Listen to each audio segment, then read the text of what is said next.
All right. Just want to inform everyone that, inshallah, by next week, God willing, by next week, we will be on our new platform. Uh, Kajabi that'll be actually serving as a support and structure for our website. So you'll be directed. This is the You'll be directed there. Uh,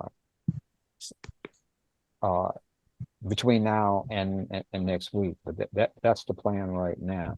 So as the instructor has told us for some time, uh, the train is taking off from the station. It has taken off from the station. So if you're not on board, you better run to catch up. And I see, well, there's a beautiful face in front of us. Kareena Medina Bilal. Must have something special, I'm sure. And I'll Salam yield. Alaikum. Well, they can salam. Alhamdulillah. Ladies and gentlemen, brothers and sisters, I just only realized how long it has been since I've seen you and addressed you when I come back. I greet you all with the warmest possible greetings, the warmest possible greetings in this, our new format coming to the end of this year. How much have we accomplished?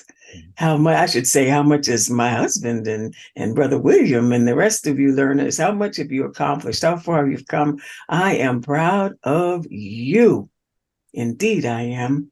And I come before you very humbly to invite you to something that I'm doing. You have inspired me, all you learners, with um, with your scholarship, with the enthusiasm with which you embrace new topics and desire to be more than you are and to know more than you know. And I've been infected by it. Yes, I have. And that's a great infection to have. So tonight, with Allah's grace, I'm going to introduce you to my project, to what I'm doing. And that is a course that I'm offering in, well, let me just give you the name of it. It's called Merge, Don't Marry. Merge, Don't Marry. And its intention is to be a mate selection guide, a guide in how to choose your mate if you're already married, how to stay married, and to introduce what I believe is a fairly novel idea of how to approach choosing your mate and the way in which you join that I think is very different from what you're probably used to. Very Quranically, I believe, oriented. I strive so that everything I do is Quranically oriented and Quranically sound. So at the end of this, you'll have an opportunity to reach me, to contact me, and to get the information as to how you can participate if you're already joined. And if you're already united and bonded and mated and married, then this will be something of a review, or you may choose to enroll in my communications course. And the purpose of both of these is to help you get the relationship that you want. That one that Allah promised the believers, where you have the rewards in this life and the rewards in the hereafter, such that what you're doing here with the person of your choice, keyword here, choice, is the one that's going to help you secure your place in the paradise. That's my intention. So I think that you'll find it interesting.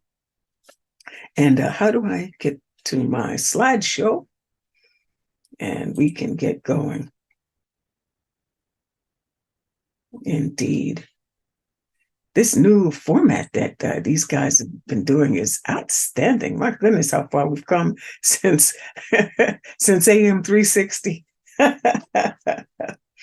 So here we go. The name of this is called Merge, Don't Marry, a guide for selecting your mate and getting on with the business of your life. And it's done by me, your humble instructress, Kareena Medina Bilal. For those of you who may not be familiar with me, let me introduce myself to you. My highest credential, although you probably, those of you who have heard me before, know that I have credentials in the medical health and healing realm. I would say that my highest credential is that I am a successful wife and mother. I am very pro mom. I'm very pro woman. I'm very pro partner, wife. Yes, male, female partner. Mm-hmm. And I am the business partner and the wife and the beloved friend of Instructor Benjamin Bilal, who you may be acquainted with. And by Allah's grace, we're approaching our 20th year. Now, that's relatively new compared to Brother William. I think he just had his 50th year. Brother William and Sister Stephanie, and I'm sure that there are others of you out there that have been married longer than that. But I think 20 years is a nice track record.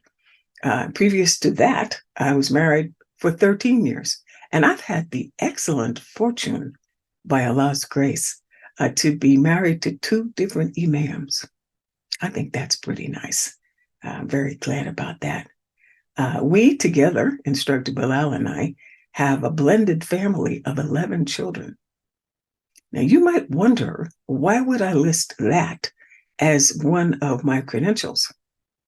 And I would say that to anyone who's ever had to deal with exes and who's had to deal with children that come to your union through another marriage.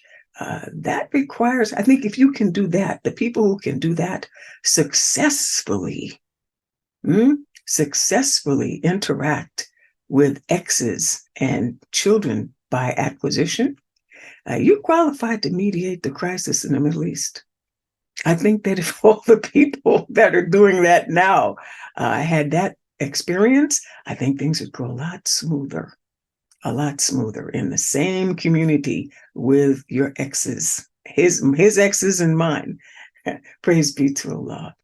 I am also a certified life coach, a life coach. I focus on personal development. I think that before you can be a good mate to somebody else, you better bring your best A game. The best mates are the ones who are the best, most well-rounded, developed people. And well-rounded, I don't just mean rounded in the back. I mean rounded here, where it really counts.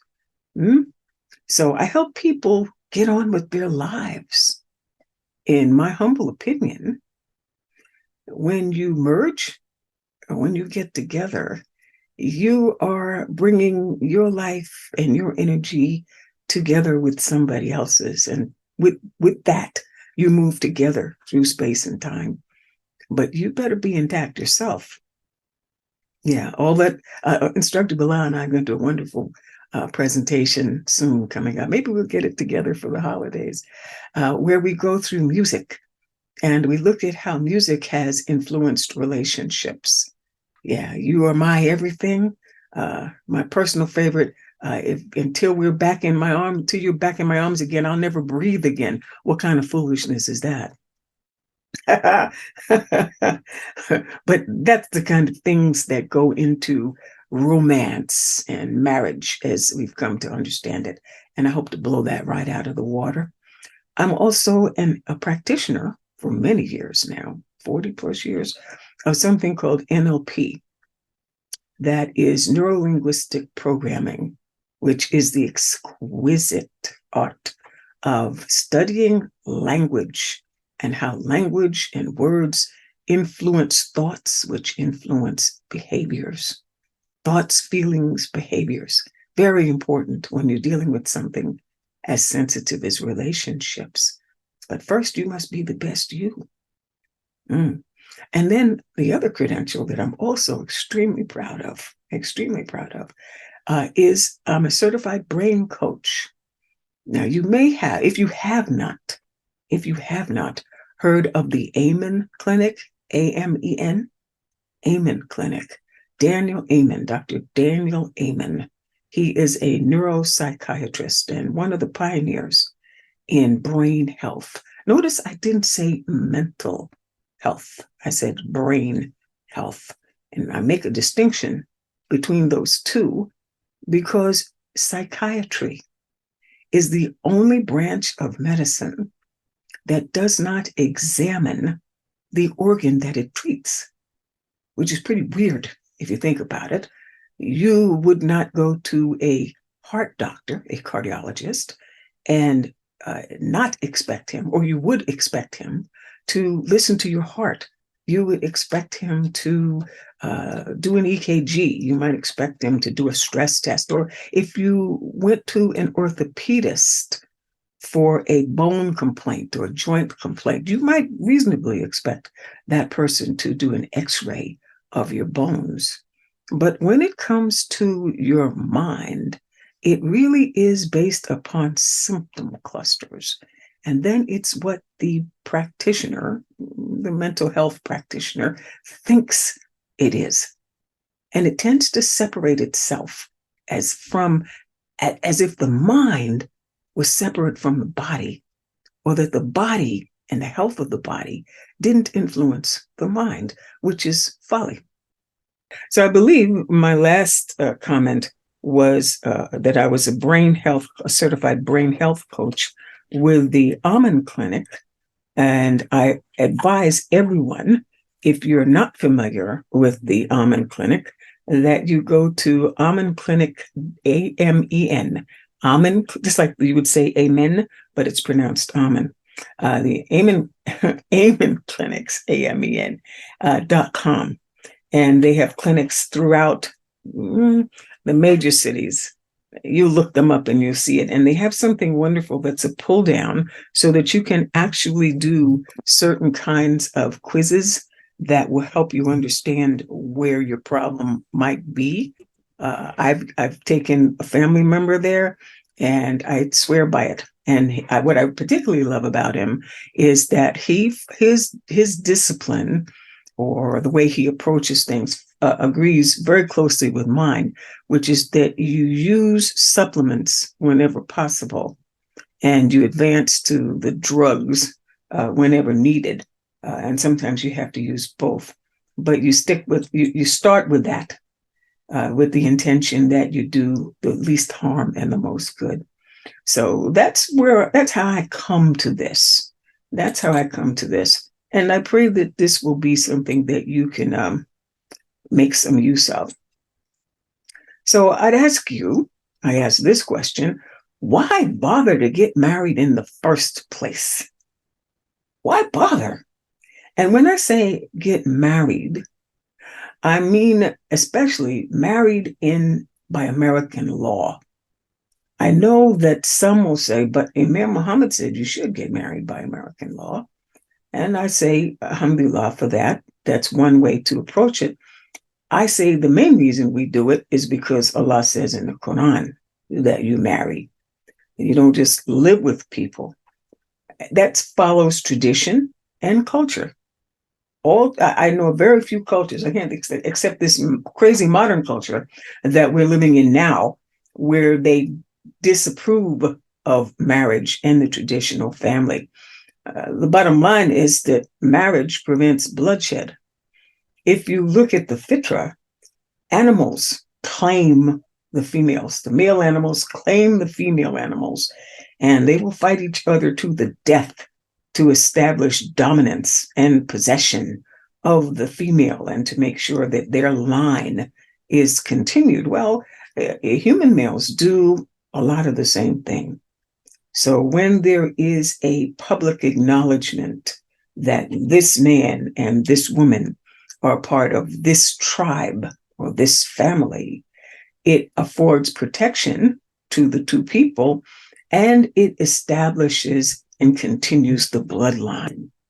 And that's very important. It establishes paternity, although that's not a given. We all know situations where a couple are together and then it is determined for some other reason that the man who's providing for the child is not the father of the child, and he was not informed of that. That's ugly when that happens. But generally speaking, in a faithful and monogamous relationship, the marriage establishes paternity, and it also outlines the responsibilities. The responsibilities.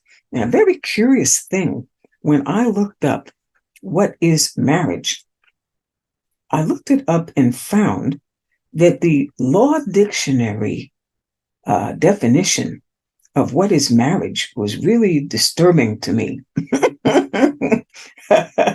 It says marriage is the legal union of individuals. The basic elements of marriage are the parties' legal ability to marry each other, the mutual consent of the parties, and a marriage contract as required by law.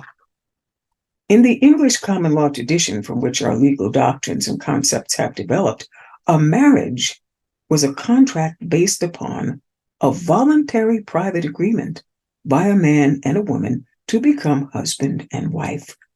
Marriage was viewed as the basis of the family unit and vital to the preservation of morals and civilization.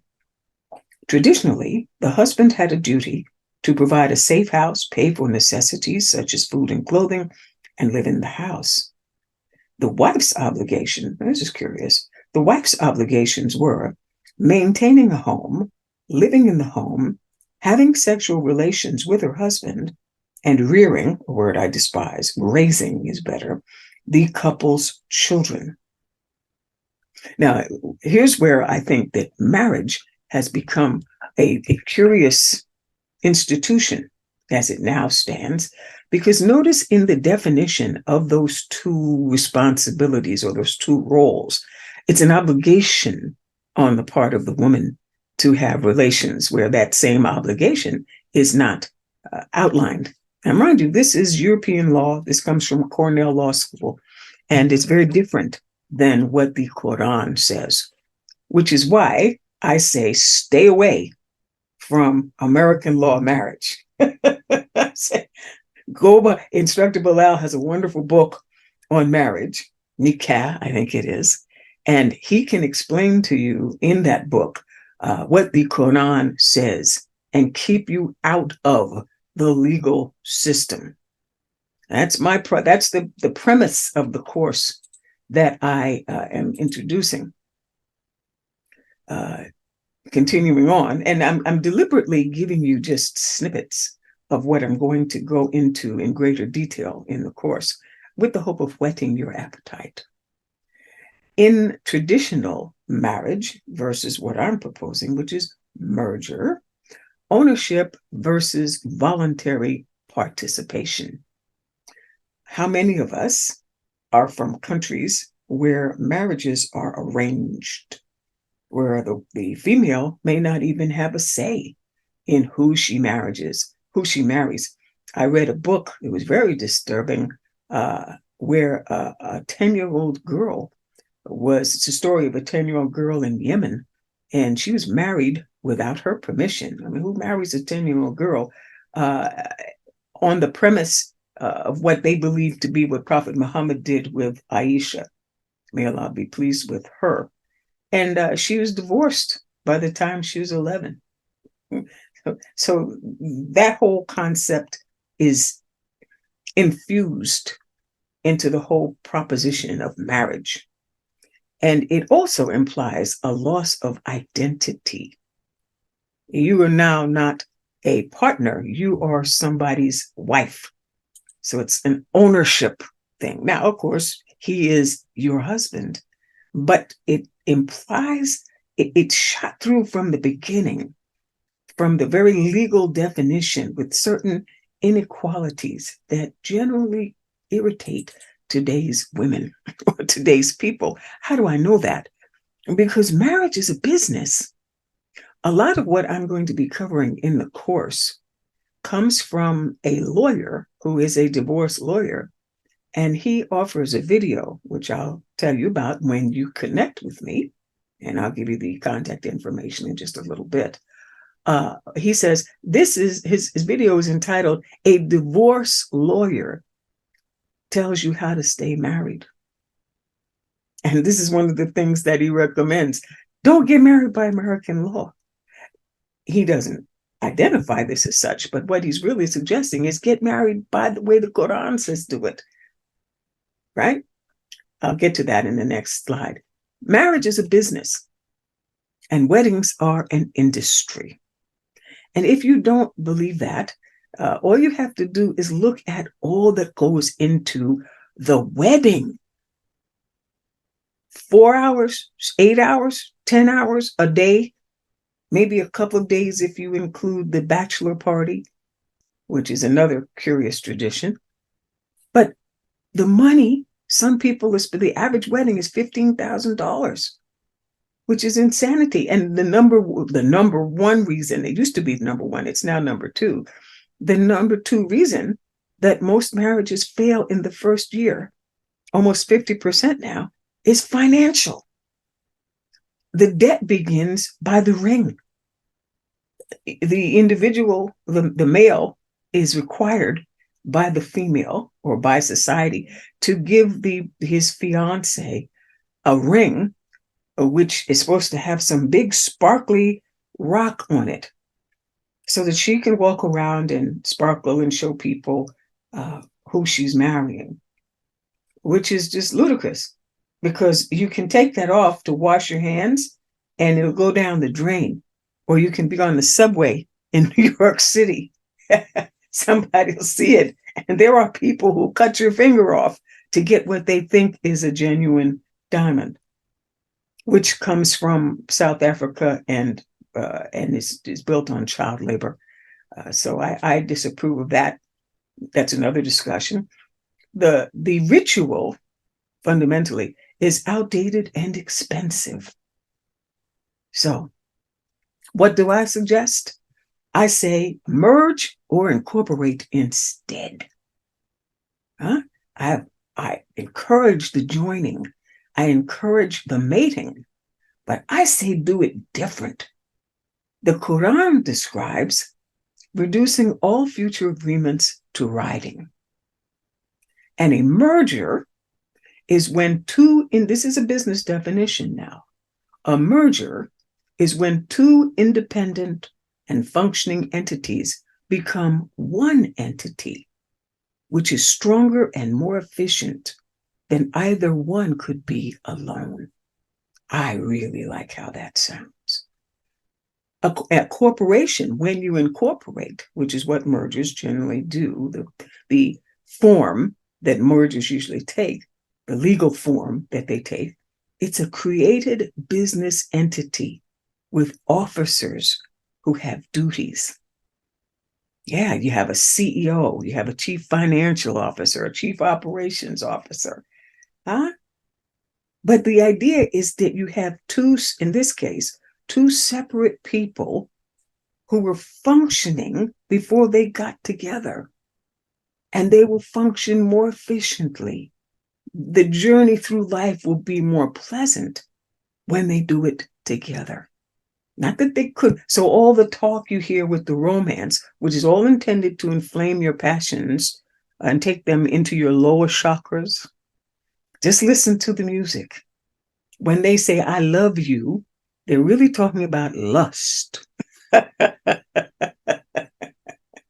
Lust has its place, but it cannot sustain a marriage for long.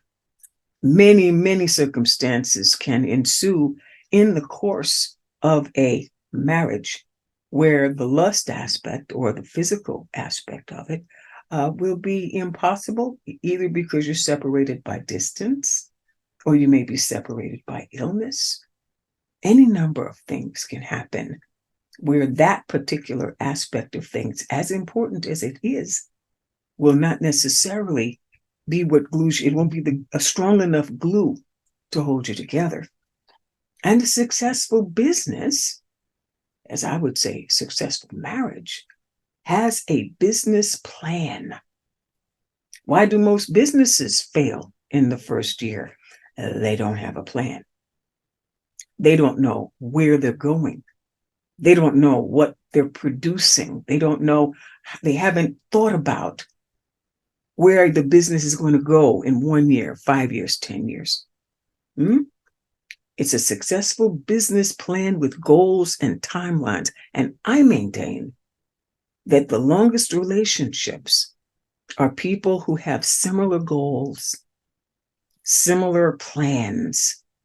What's the biggest plan? What's the best plan? To meet you in paradise, to be with you in such a way that you being you will help me be me, and we can help each other get to the paradise. That's what I'm talking about. So I just wanted to give you a taste, whittlate, titillate your appetite for course information. The course is forthcoming, and all the details that you will want to know, cost, how many modules, what's the length of it, are available when you contact me. My name is Kareena Medina Bilal, and you can reach me at truehumanhealing@gmail.com. Truehumanhealing@gmail.com. And if you text me, I advise you to text me versus call me. I'm free. For some reason, where we live, the reception is not as good as we would wish it to be. We're kind of in a dip, in a cul-de-sac, and talking over the phone becomes somewhat frustrating. But I can text you, and you can text me, and I can answer emails at times when I might not be able to talk or to speak. So I hope that's told you a little something about this. One slide that I forgot that I think will lead into what Instructor Bilal is going to be working with you tonight, and that's the consonantal connections.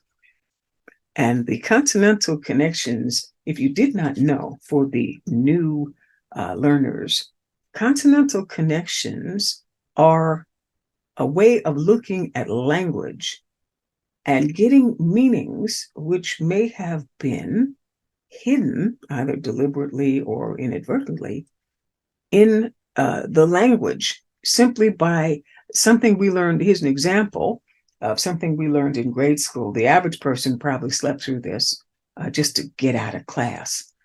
But in English class, we learned of something called homonyms. Homonyms. There were homonyms, antonyms, and synonyms. Well, a homonym is when you have two words that sound the same, but they are spelled differently and they have different meanings. The extension of that, or the broader dimension of that, is what Instructor Bilal does with NuNETICS. And that is, not only do the words sound the same, but the letters themselves have meanings. Each letter has a meaning in the environment, a meaning of its own, a meaning in the body, a symbolic meaning. So that when you put letters together in a word, you actually have sentences. Furthermore, as you new people study NuNETICS, this is review for those of you who have been part of Instructor Bilal's course for some time now. What you find is that even when the letters, according to Grimm's law, when the letters appear in a certain order, you can change the order, but you will still have related meanings, right? And I'm speaking about the consonants, not the vowels. So if we look at the word bridal, as in bridal shower, bridal gown, bridal veil, that's another thing that really disturbs me. The bridal veil, that means you're going to pull something over your eyes. I don't like entering into a long-term relationship with something over my eyes. It just, no, I don't like it. And so you have that bridal, and then you have BRIDLE. BRIDLE, which is what you put in a horse's mouth so that you can rein the horse in control the horse's movements, and ride the horse. Now, you listen to those two words, and you don't, the average person is not going to make a connection between those two, but you NuNETICS people, we NuNETICS people, we're not the average. And we don't hear things the same way the average person hears them. So I call that an uncomfortable consonantal connection. And it's one of the reasons that I dislike the whole idea of marriage. He does, Instructor Bilal, for you new people, does a wonderful thing on marriage in general, MAR, right? And here's another one that the instructor shared with me. The word mare, M-A-R-E, which, as you may know, is a female horse, and marriage. That is the breaking in. It suggests the breaking in of the horse, reining in the horse. I just think that the whole thing is shot through with some unpleasant nuances, which we who study NuNETICS and we who study entomology make a note of. So I'd urge you again to contact me for the course information. What's the course called? Merge, Don't Marry. Merge, Don't Marry. And it's about mate selection. It's about writing at the end of the course. What will happen is you'll have in the modules, we will have worksheets, which when you put them together will form the basis of your marriage contract. And I suggest that instead of having a wedding, which sounds a lot like wetting, W-E-T-T-I-N-G. Now, if you know about the whole idea with virgins and what happens on the wedding night, that's an icky idea right there. And also whetting, W-H-E-T-T-I-N-G, whetting of the appetite for the consumption of the bride. See what I'm saying? But what will happen at the end of the course is that you will have your marriage contract. That's what will happen through the course. You will have your marriage contract, and instead of your merger, the basic order, as we would say, the articles of your incorporation, you'll have your contract. And what I suggest is that you have a presentation. You have a signing ceremony. And instead of the wedding, you have the exchange of your contracts, which I think is wonderful. But that's just me. You let me hear what you think. Contact me, Kareena Medina Bilal, at True Human Healing, TrueHuman Healing, HEALING, at gmail.com. And the phone number is 919-357-0140. 919-357-0140. This is Kareena Medina Bilal, and I'm going to give the mic after a 10-minute break. Let's say it's 7:54 now. 10 minutes would be 8:04. 8:04. When I'll pass the mic to Instructor Bilal, who will be speaking with you on some consonantal connections. But always his information is things that you just gotta know how to function in this world and how to be a better participant in your journey towards paradise. So William Sapir, if I could give the mic back to you and ask you to conduct things in the wonderful way that you do it until Instructor Bilal joins you at 8:05. Let's call it 8:05. All right. True human audience, I love you dearly and sincerely, and I'll talk to you again soon. Salam alaikum. Walaikum salam. Thank you on behalf of all the learners and instructors and the whole order, all of us.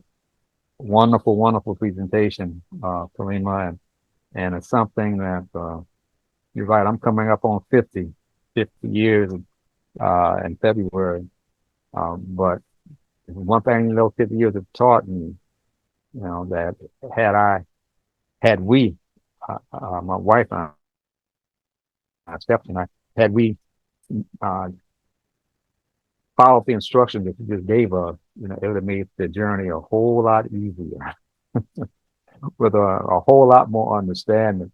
So I treasure the work that you're doing right now. And I pray that Allah bless you with all the success that you do. And I know that'll happen. I just feel for that confident of that.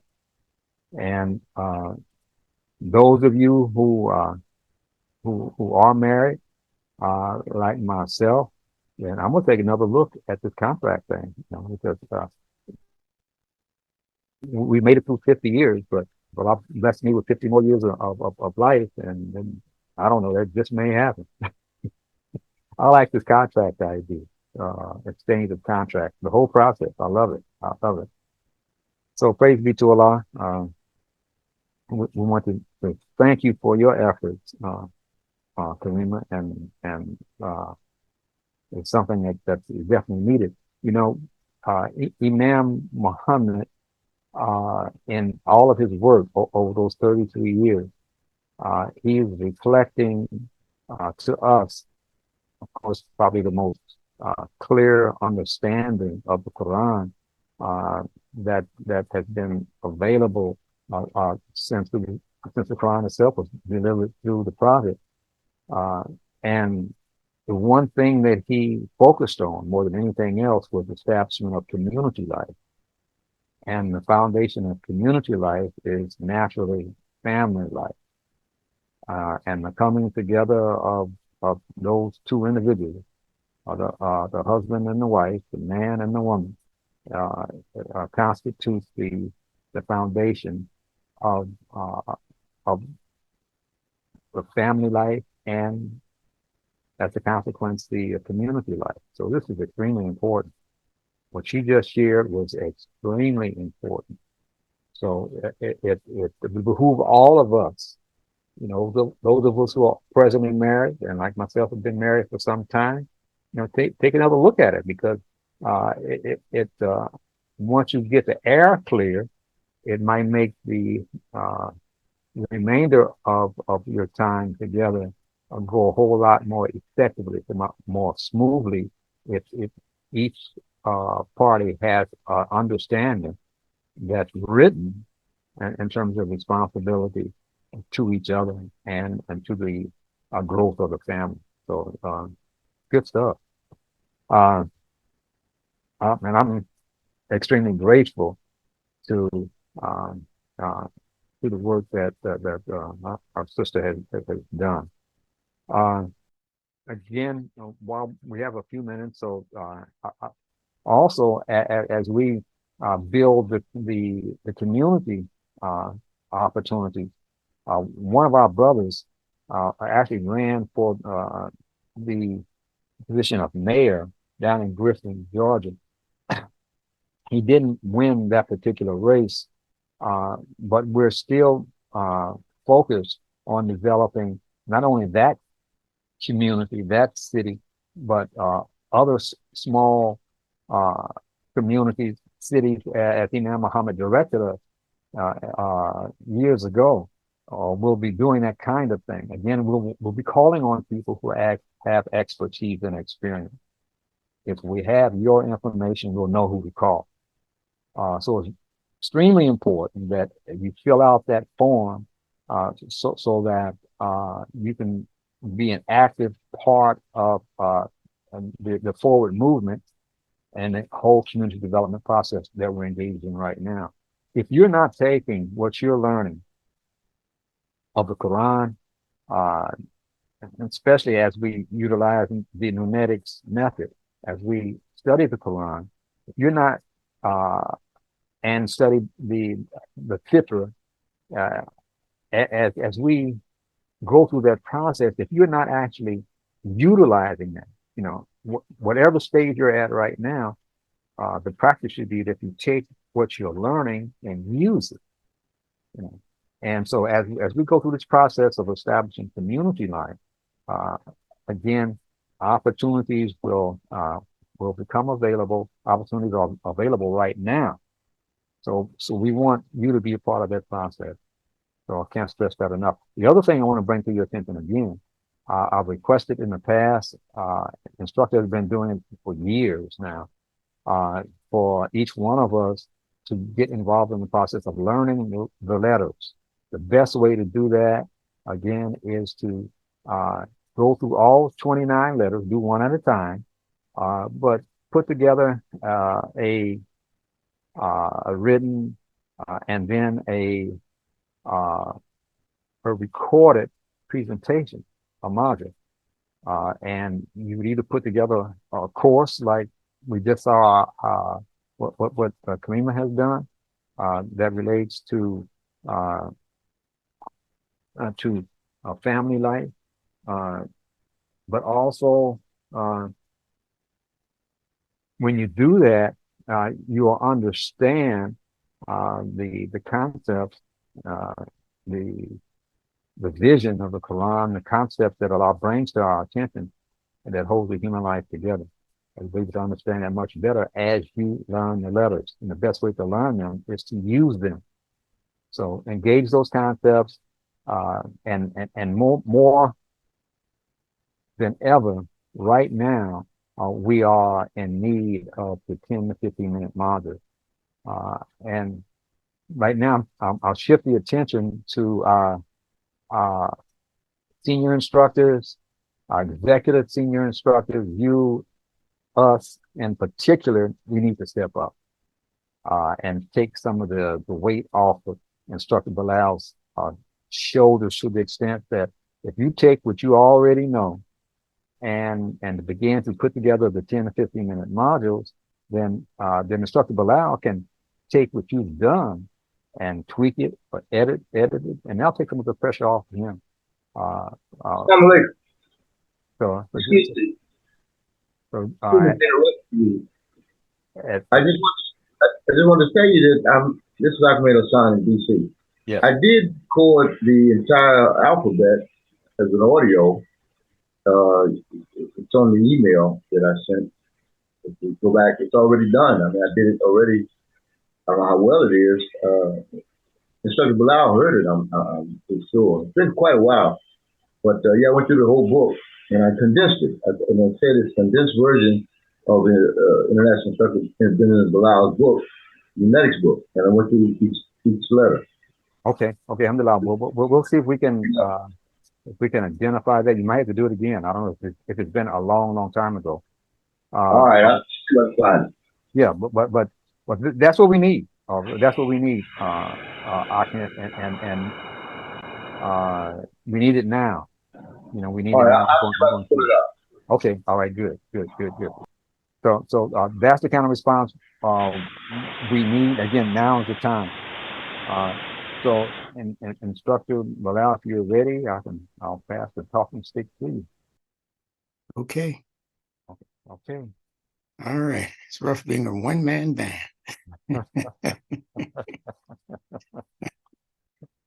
All right. Thank you all once again for being with us on this Sunday evening in these numbers. This is wonderful. I am your international instructor, Benjamin Bilal. Pardon the little raspiness in my voice. I'm still trying to get over, I guess they would call it a throat infection. I'm not sure. There's no pain involved. There's just the scratchiness of talking incessantly all of the time. Instructor, I don't know if you know, we still can't see you yet. Oh, really? Okay. Right. Boy. Okay, I see what happened. All right. Okay. All right. Ah. We're gonna try this again. There's a something going on in the cord or the wire here, but Okay. we're gonna forgive and overlook the fault of that wire. And inshallah, we'll speak to it and ask that it be nice to us tonight. And all of these things are but mere angels of Allah, and they work when Allah tells them to work. So all we can do is plead to Allah that all things go well in the way that Allah intends. Life itself is a challenge. And I'm of the opinion that there are actually no problems in life. There are only challenges. And I mean that from the formation of the newborn infant who needs to grow within 8 to 9 months and prepare itself for delivery into the world. And that's a rough delivery sometimes. Any mother will tell you that can be a very rough delivery, but it's not a problem for Allah. And Allah has not really made it a problem for the human. He's made it a challenge for most births. They're challenges because there are certain things that need to cooperate with other things in order for that venture to become successful. It's just like the merger that Kareena was telling you about. But, you know, these relationships don't have to be problems. They end up being problems because we don't know what to do. We have to scratch our heads over what to do about why I married this person. You know, people are still like, why did I do? You know, some people laugh and they say, yeah, you're supposed to say I do, but in the back of people's minds, they're saying, do I? You know, they're saying exactly the opposite of what's going to make for a consolidated effort in that relationship. So the word problem means to probe the lem. Lem means liminal. Liminal represents the threshold between what your conscious mind is telling you and what your subconscious mind is understanding is the real deal. See? So you have to know what that threshold is. You have to know why you're saying yes with your head, but no with your sentiments. There's a threshold there. And if you don't understand what that threshold is, then that's what you have to investigate. Why am I feeling this way when I'm saying one thing and I'm doing something altogether different? Why am I being hypocritical like that? That's what a hypocrite is. It's one who is probing the limb, or at least needs to begin to probe or investigate why I'm on the what do they call that? The fence. Straddling the fence, I think they call it. Why am I straddling the fence on my relationship or on my business or on my friendships with people? Why am I straddling the fence? That's what you need to be probing. That's when you have a problem, and you need to begin probing that liminal point, that in-between the point. But everything else, as Allah created it, is simply challenge. They're just challenges. And when you're in a challenge, you have to understand the strength of the opposing force. You don't go out to do a weightlifting competition or a boxing match or something like that, or you know, whatever the team has convened to do. You don't just walk into the race. You don't just step up to the challenge, and you don't even know what the challenge is. This my weight classification? You know, they got people now. They want the men to compete on the women's team as long as the men are calling themselves females. What kind of foolishness is that? That's no challenge. You're 120 pounds wet, and he's 250. You know. You know, you're going to wrestle with him. You're going to play basketball and softball and soccer and all of that stuff. And you're getting hit in the head with the ball, female, and having concussions. And no, that's no challenge. That's a problem. So we're going to be talking about all of those things going into this semester that we're in now, semester number 23. That's a very special number. They've actually had a movie, I think, with it's a Jim, what's his name? Jim Carrey, not Jim Carrey. Jim Carrey. Yeah, I think he was the leading star in a movie called 23. A very interesting movie. That number is a very auspicious number in Masonry. You know, people who practice Freemasonry and people who delve deep into numerology and symbolism and that kind of thing. The number 23 is a very, very important number to them for reasons which I will not get into tonight because it's not important to us. It doesn't matter what 23 is or means. It's not going to affect us one way or another. But the fact that we're in the 23rd semester, I think is significant only because of the number of months it took us to get here. If you consider that each semester is 3 months. So we've been doing this for years. I'm speaking now to the very new people. This is not an overnight success, NuNETICS. In fact, I don't consider it to have been successful yet. You know, the farmer is not successful just because he plants the seed into the ground. The farmer is not even successful just because he has provided the proper nutrition and the proper hydration and the proper amount of oxygen and all of those things for the environment that that seed is intended to grow in, he's still not successful. He's not even successful when that seed begins to produce plant life, a tree, a bush, or whatever. He's not even successful when the apple grows on the tree. That's not the success of the farmer. He might think so, but it's not. The success of the farmer is when the participant, the person who is the intended long-range recipient of that apple and its nutrition, when that person bites into that juicy apple and they get that wonderful taste, that flavor of the apple, and then that apple goes into their core system and begins to provide the proper nutrition as Allah clocked that nutrition into that fruit. When the person begins to thrive off of that nutrition and grow in the proper dimensions and the proper health and all of those things that Allah clocked into that apple, that's when the farmer becomes successful. When the purpose is fulfilled for that fruit. Now, I want you to see that fruit as being your life. You're not successful in life just because you were born.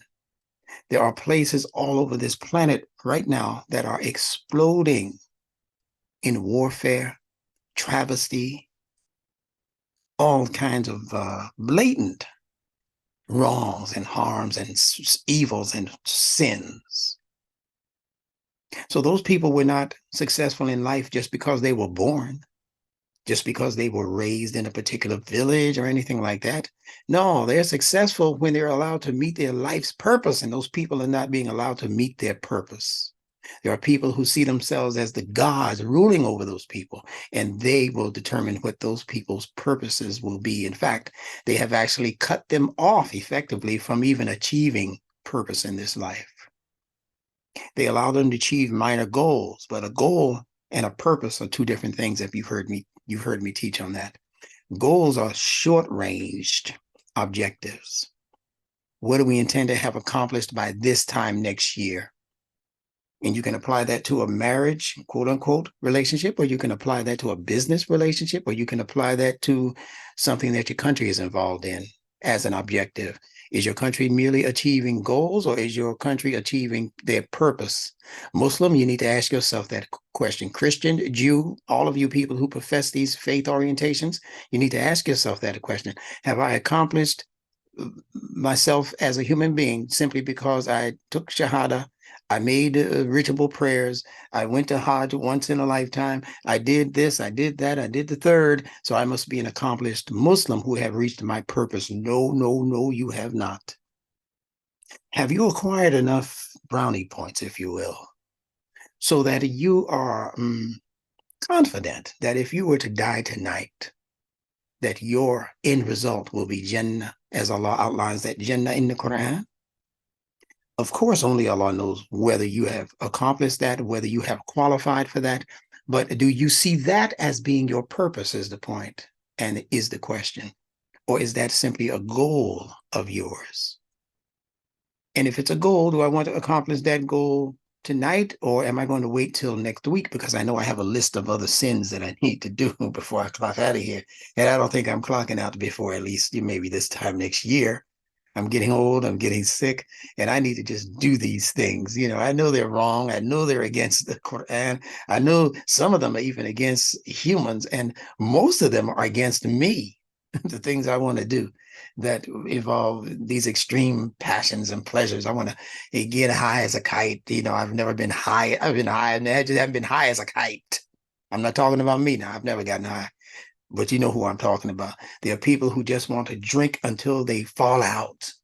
I want to see what that feels like, to just be drunk as a skunk and hit the floor and have people wake me up when I get home and they put me on my couch or my bed. That's the kind of life I want to live. This is the kind of idea that is being sold to multiple people, not only in this country, but around the world. That I just need to go to the extremes of whatever I love, whatever my passion is, whatever my pleasure is. I need to go to the extreme in that. Gee, yes, once.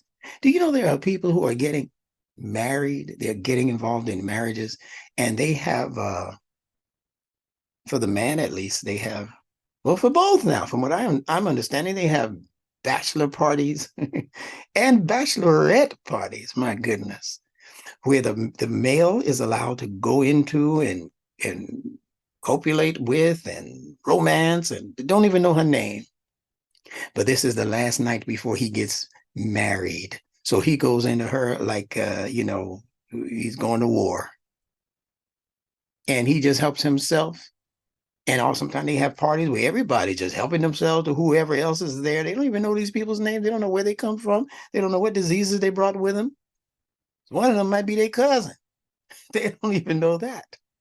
So these are, they call them stud parties, bachelor parties, bachelorette parties where the women come prepared to do the same thing with a bunch of men for hire. Hoes and studs at the bachelor and the bachelorette party. And they're doing this the day before, the week before they're actually committed to getting married.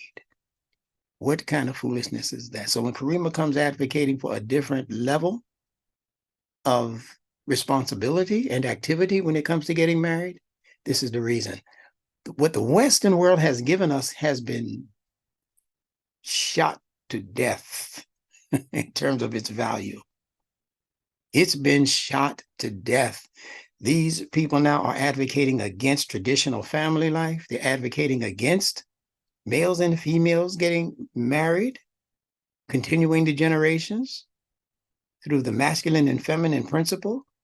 And they're advocating now, just go for broke, do what you want to do, as long as it feels good. As long as you ain't bothering nobody, it's all good. That's what they want you to think. So we have to provide a new paradigm. The world has already shifted into a brand new paradigm. It's just that the people who know these things have kept this information away from the knuckleheads of the world. So our job is to do our level best to bring the proper understanding back to the knuckleheads. So if we go over this over and over again, if you feel like we're nickeling and diming you and nudging you and, just keep, that's knuckling, see? Yeah, because you're a knucklehead. I'm not talking to you out there, listeners, the regular ones. I'm talking to people who might hear this on YouTube. They have created you intentionally to be a knucklehead, meaning hard-headed, like our mothers used to call us when we wouldn't listen to her. Say, why are you being so hard-headed? That's a knucklehead. So we need to learn how to get this head so that it becomes pliable again, so that it becomes shapeable, it becomes manageable. Things become tenable when you put it into the mind. The mind is able to work it and shape it into the desired outcome that is going to profit not only that individual person, but is going to profit many, many people who come in contact with that person.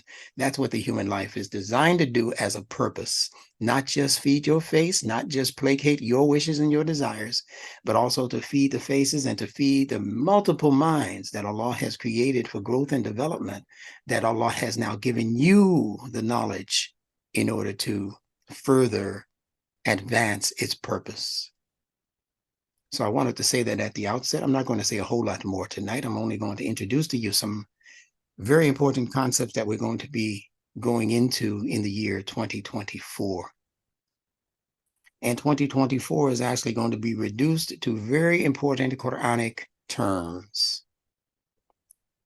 Many of those terms will be pulled from my book called Quranic Connections. If you don't have that book, this is a good time to put your order in. It's only $20 US.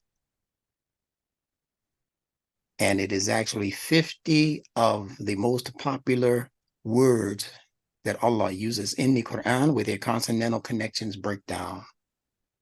So I'm going to give you an example of that. I'm going to pull up my notes and we're going to get this linguistic party started. I'm going to begin with probably, I'm sure, one of the most important words in the Quran. And that word is called the ilm. Most of you know it already. Ilm. All right.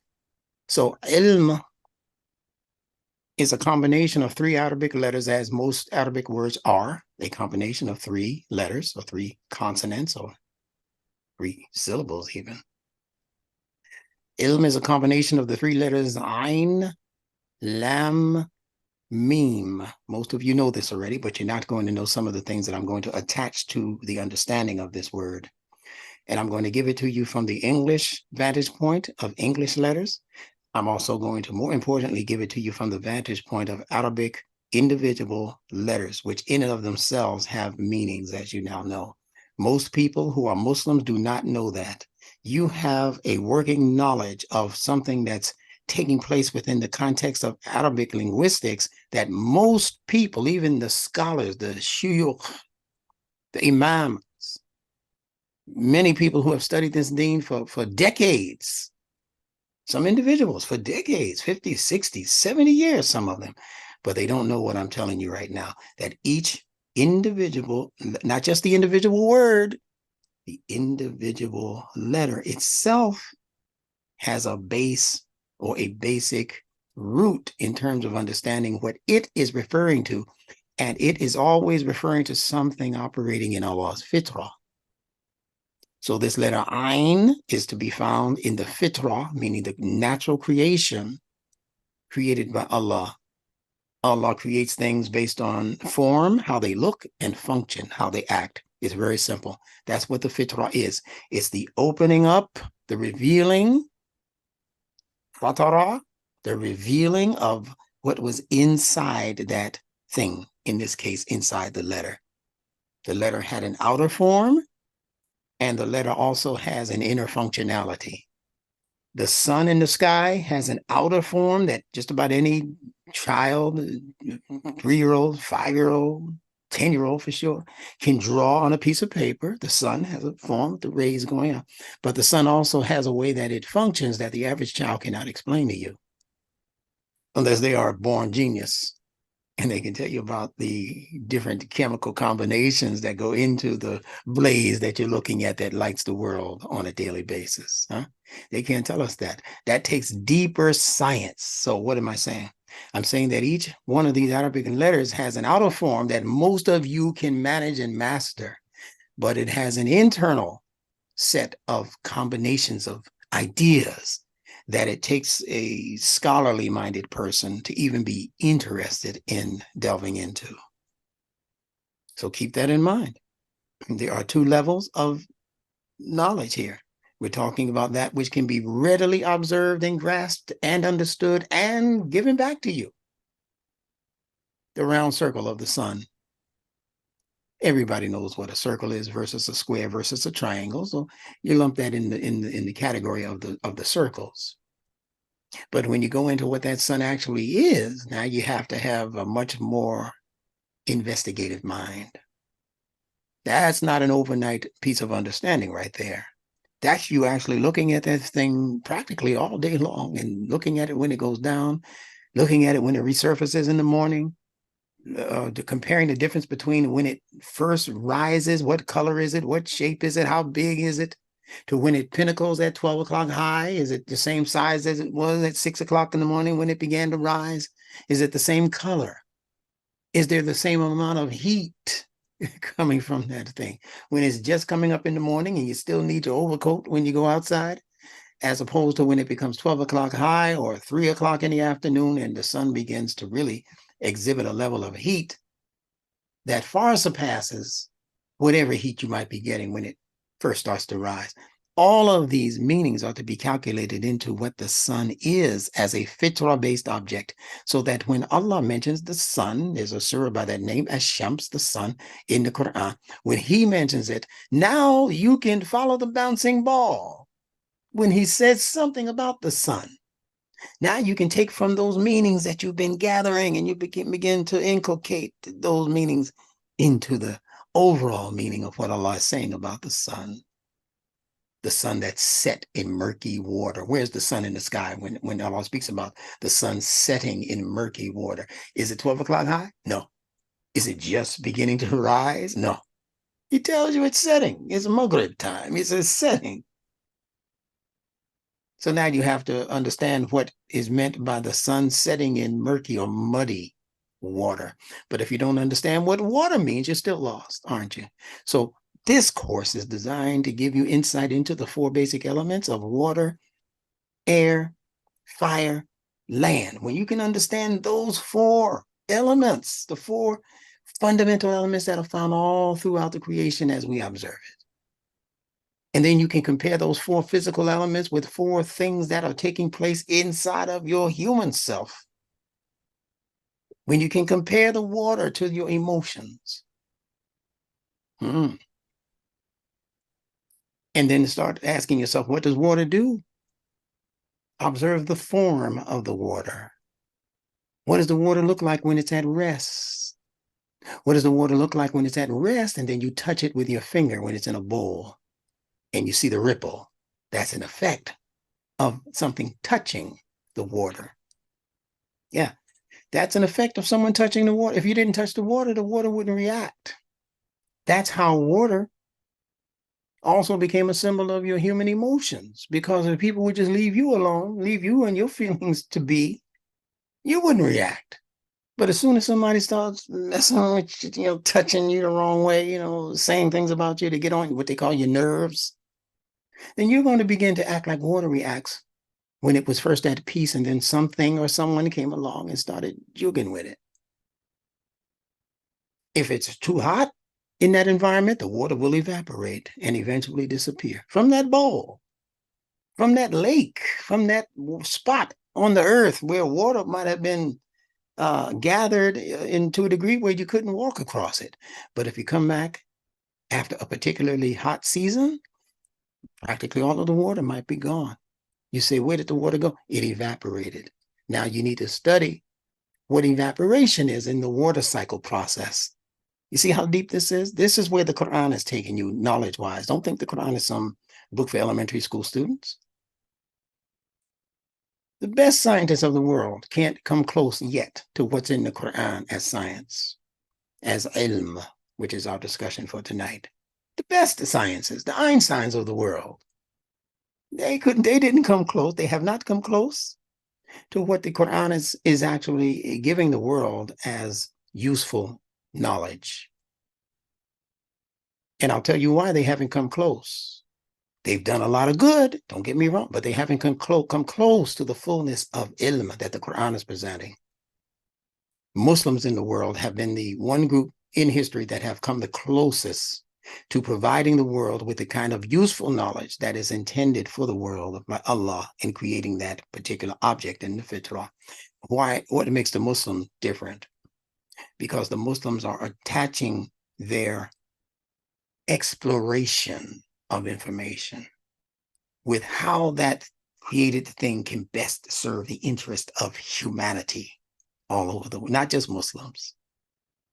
How can that piece of information best serve the usefulness that humans need in order to deliver them to their purpose? That's what Muslims originally went into the sciences for.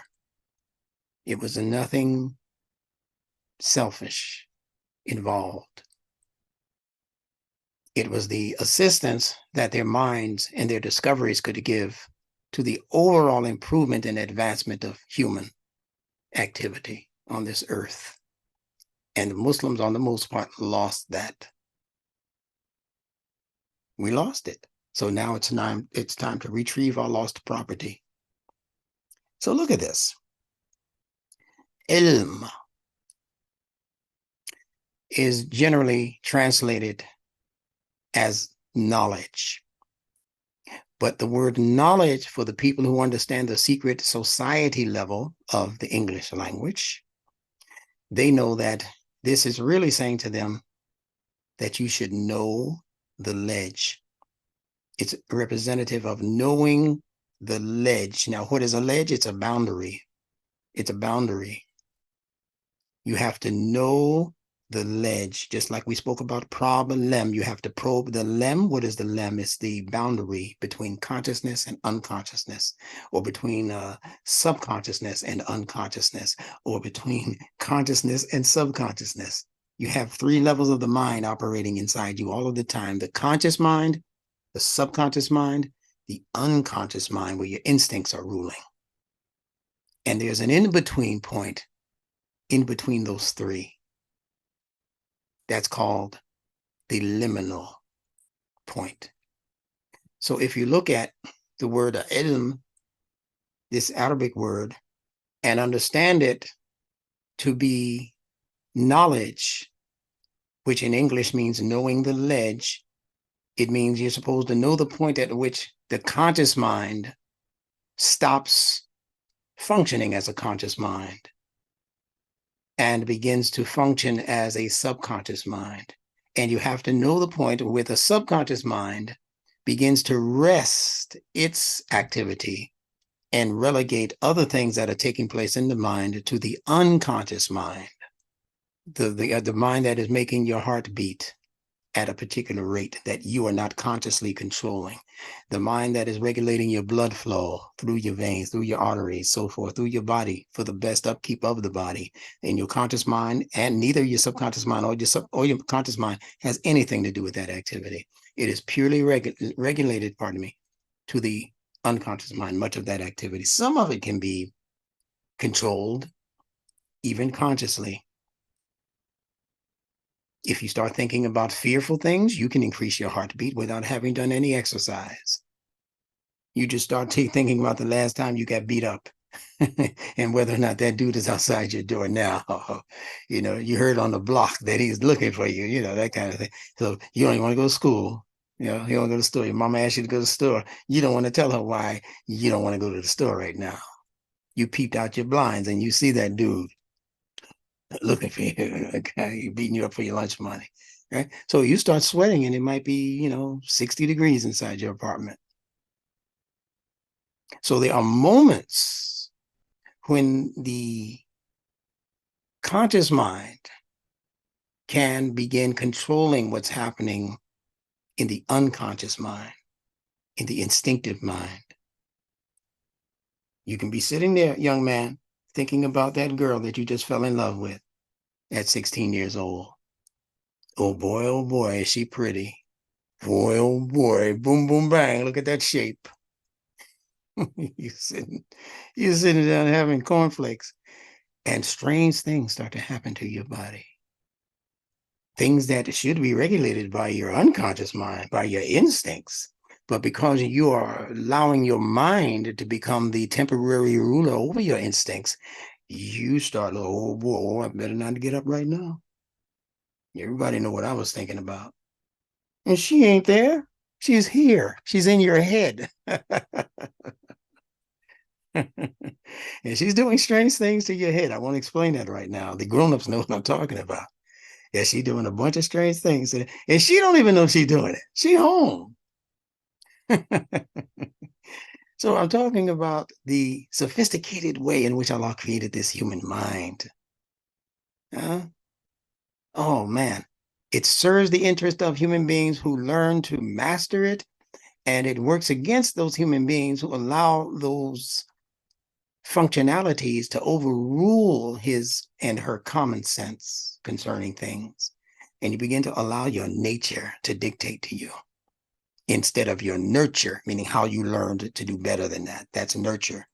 Nature is what's going on in your biology. It's automatic. When you allow that to rule, it shuts off nurture. And the things that you learned that were intended to mature you, those things get relegated to the back room, to the basement. So that nature could take over. So whatever nature calls for, that's where you are. And that's why you're being beat up so bad in life, because you're allowing nature to be your God. Yeah. You have to allow your Rabb to be in control of you. The one who brought you out of involution into evolution.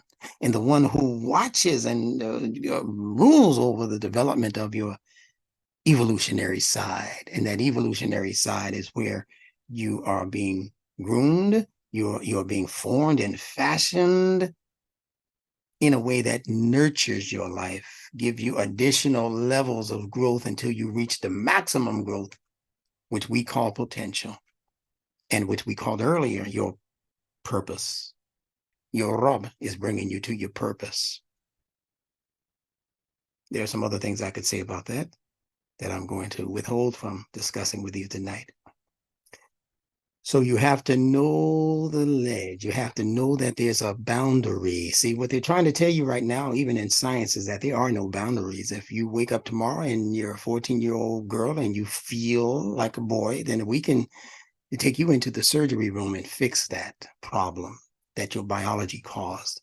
God created you incorrectly. We're not saying there's no God. We're just saying he made a mistake. You know, he made a series of mistakes on the day when he should have commanded you to be a girl child.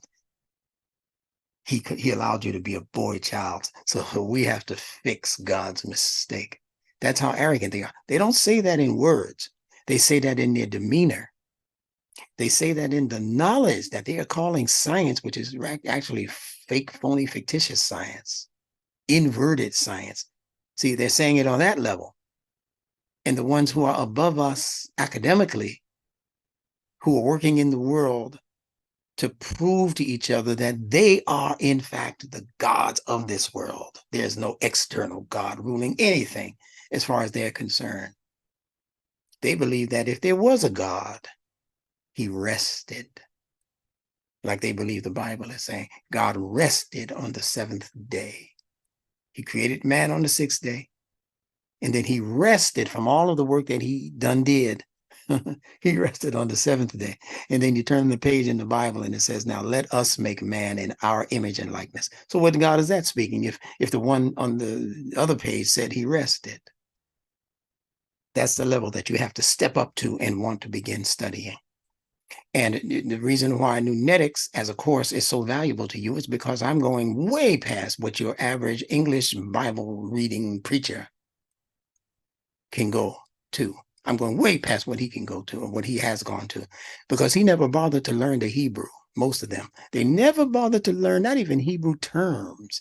If the Bible, that Old Testament, came to you from the Torah, the book of the Jews and the Hebrews, and it was in Hebrew and Aramaic and some other, how come you never even bothered to be curious enough to investigate single words?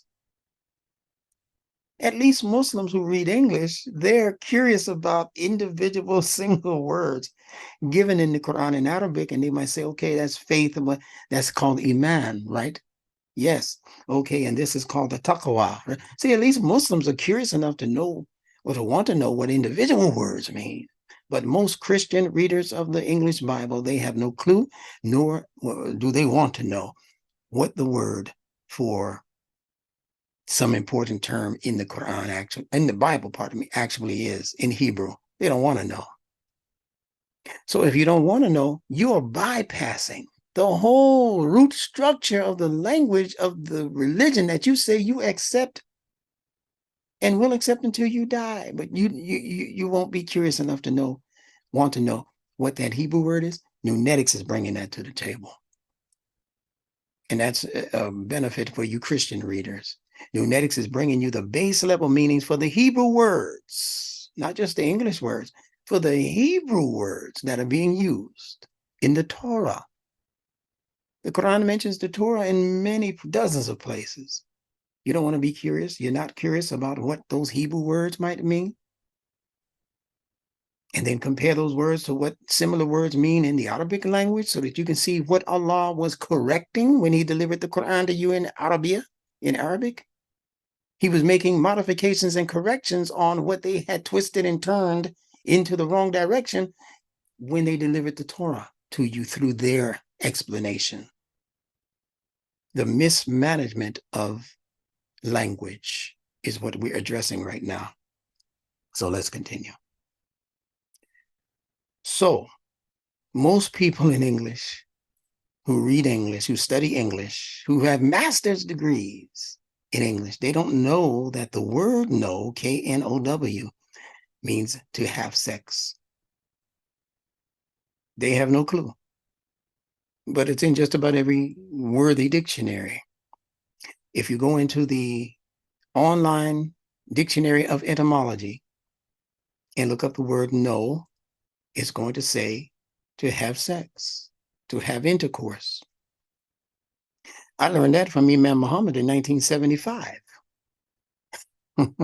when he was breaking down the book of Genesis, where it said, and Adam knew Eve and begat, meaning became pregnant with, Cain. Knew Eve. So to know means to have intercourse. But as Imam Muhammad explained, it's not talking about physical intercourse. It's talking about the intercourse of ideas. It's talking about the intercourse of ideas from divine sources mixing with ideas from low-based sources, commingling of those two ideas in order to produce a product that is not going to be what good people intended. It's going to be a combination of good and not so good. That was Cain. He was a combination. He killed his brother, for God's sake.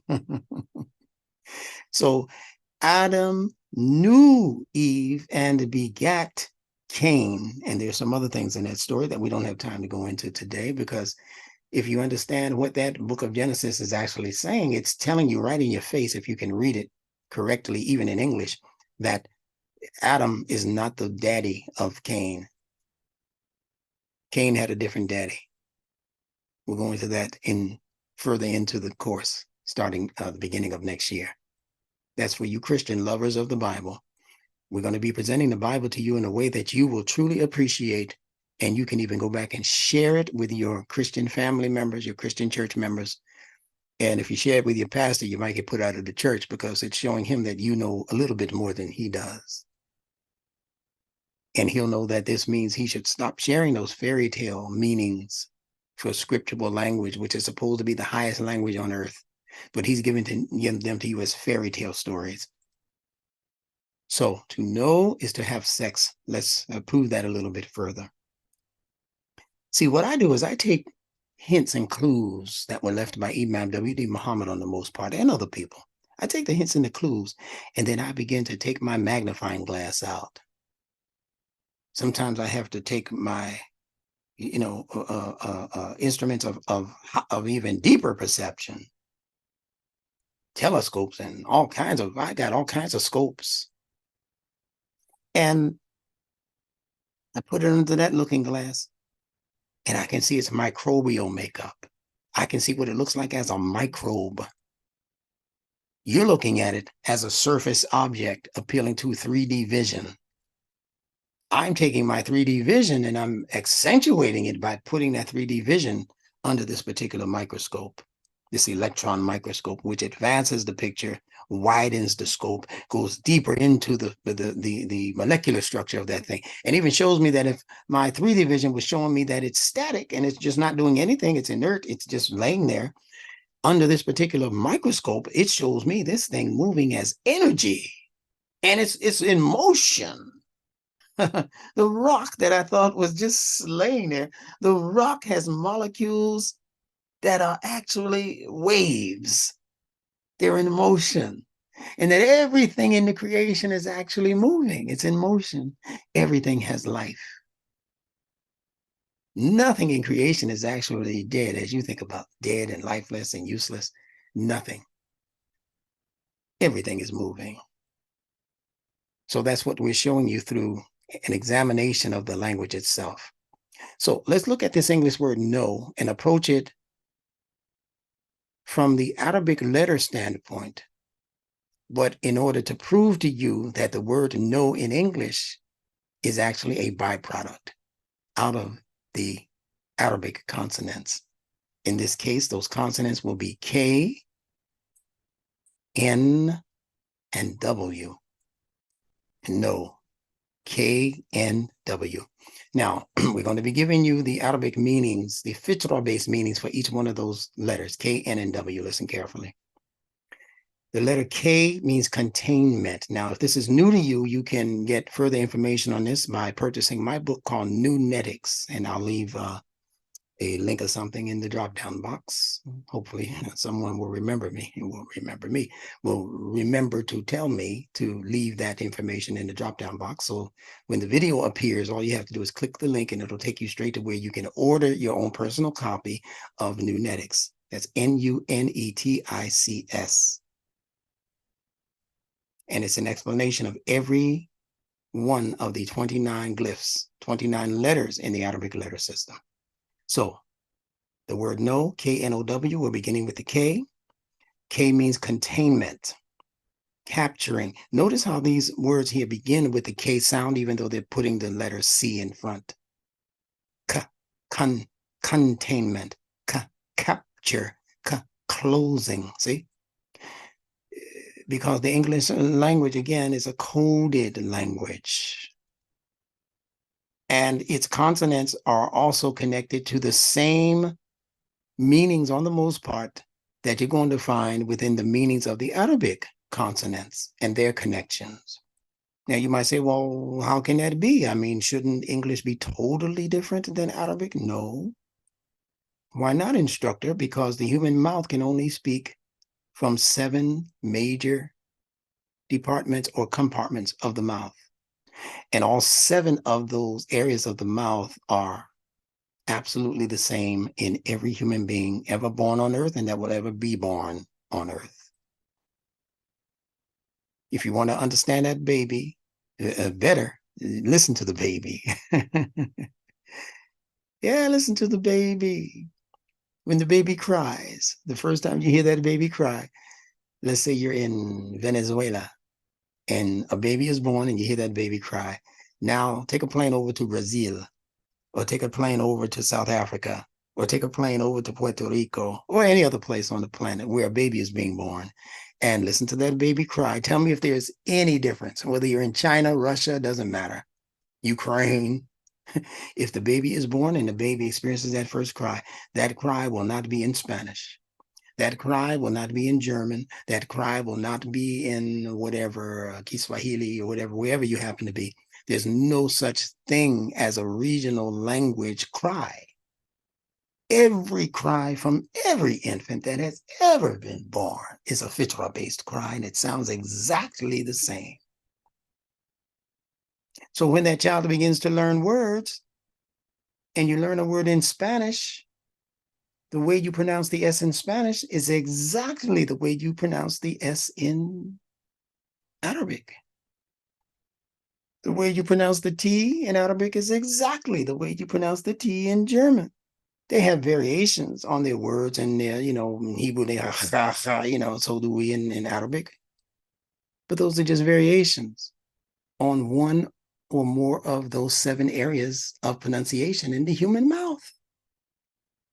When you say L, your tongue has to go up, rise up to the top, and touch the top palate to say L, no matter what language you're speaking. Whether you're saying elephant or elapi. The pencil. Doesn't matter what if it's an L sound, the mouth has to be regulated in exactly the same way to reach that particular sound. And within those 7 groups of pronunciations, there are dozens of variations that produce these different sounding words that you think are different languages. But if you learn to read the area of the mouth, you'll know before the person teaches you the word what the word actually means. In essence, they can provide the details of how it's been used as a word. You can provide the base level meanings for why it means what they say it means in their language. And Instructor Bilal, as you know, and some of you have been doing this all over the planet, wherever you go and you examine what people say and the words that they have. And if they have an L in that word, there's going to be something in that word that represents elevation. Start with intelligent, intellect, 2 L's in both of those words. Something that was intended to rise higher and higher, like the elevator. See? All right. So this letter kaf, the K, represents containment, capturing, closing in. And kaf, as an Arabic letter, also represents the palm of the hand. The palm of the hand, as you can see, being depicted in this particular picture. So it's not just the hand, it's the palm of the hand that is able to capture something, that is able to close down on something. You put a nickel in there, it can close its hand like your little child does when you give your child a nickel to go spend at the candy store, right? A dime, a quarter. They're going to immediately close their hand around that coin. So wherever you see K, especially at the beginning of a word, whether it's Arabic or English, understand that it's intended to contain, to capture, to close in on something. Inna a'tainaka al-kawthar. You figure that one out. Certainly, we have granted you abundance. But what do you know about that abundance? It's designed to capture you. And most people are captured by abundance. You see the natural fitrah-based psychology that's going to grow out of this study of NuNETICS? It's a wonderful phenomenon unfolding in front of people, many of whom haven't even finished high school. I just barely made it out of high school myself. I don't have any college degrees. I have a fitrah-based degree from the universe. That's why you're in the university online learning course. Not university like the, Hunter's College or Duke University. No, university as in universe city. This is a city that you live in called the universe. And that's where you matriculate and get all of your degrees until you discover your purpose for graduating. Then you have the letter N or Nun in no, the letter N. And in both English and Arabic, the letter N means seed. Seed. In Arabic, it also means breath. Seed, breath. So look at how the seed in this picture is being captured by the soil. Beautiful depiction of the fitrah. You have to plant the seeds in a way where they can be captured by the soil in order for what to happen? For them to begin their journey towards the fullness of their potential as Allah created that potential. But it begins with this activity. You have to plant the seed in a way where it becomes covered over.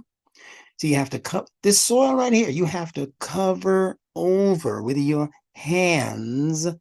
You have to now use your hands that planted the seed to cover over. You can rake it over, but a rake is just an exaggerated form of your hand. Look at the rake. Those are fingers that's doing the work on the rake.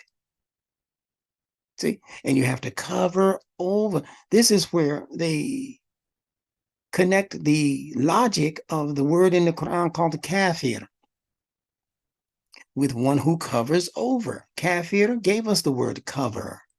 So what is the kafir doing? We call that a disbeliever. Wrong description, though. But we'll let them get away with that.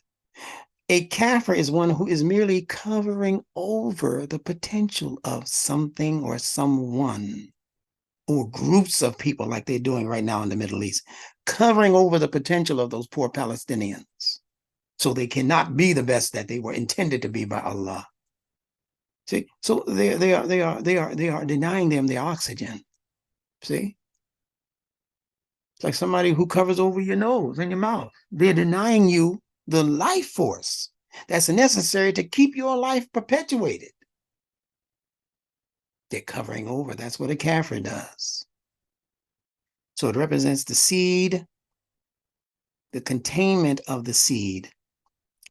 Now, when you look at the KN in English again and start looking at other words in English that have the KN, and then you begin to understand that K is related to another guttural letter that's called G. G. So wherever you see GN, it's going to have something to do with what you call the gene. And gene gives us the word generate, generation. You get it? So in other words, when you gain knowledge or knowledge, that knowledge should be operating within your mind in exactly the same way that your gene operates within your biology. Those genes have to make connections.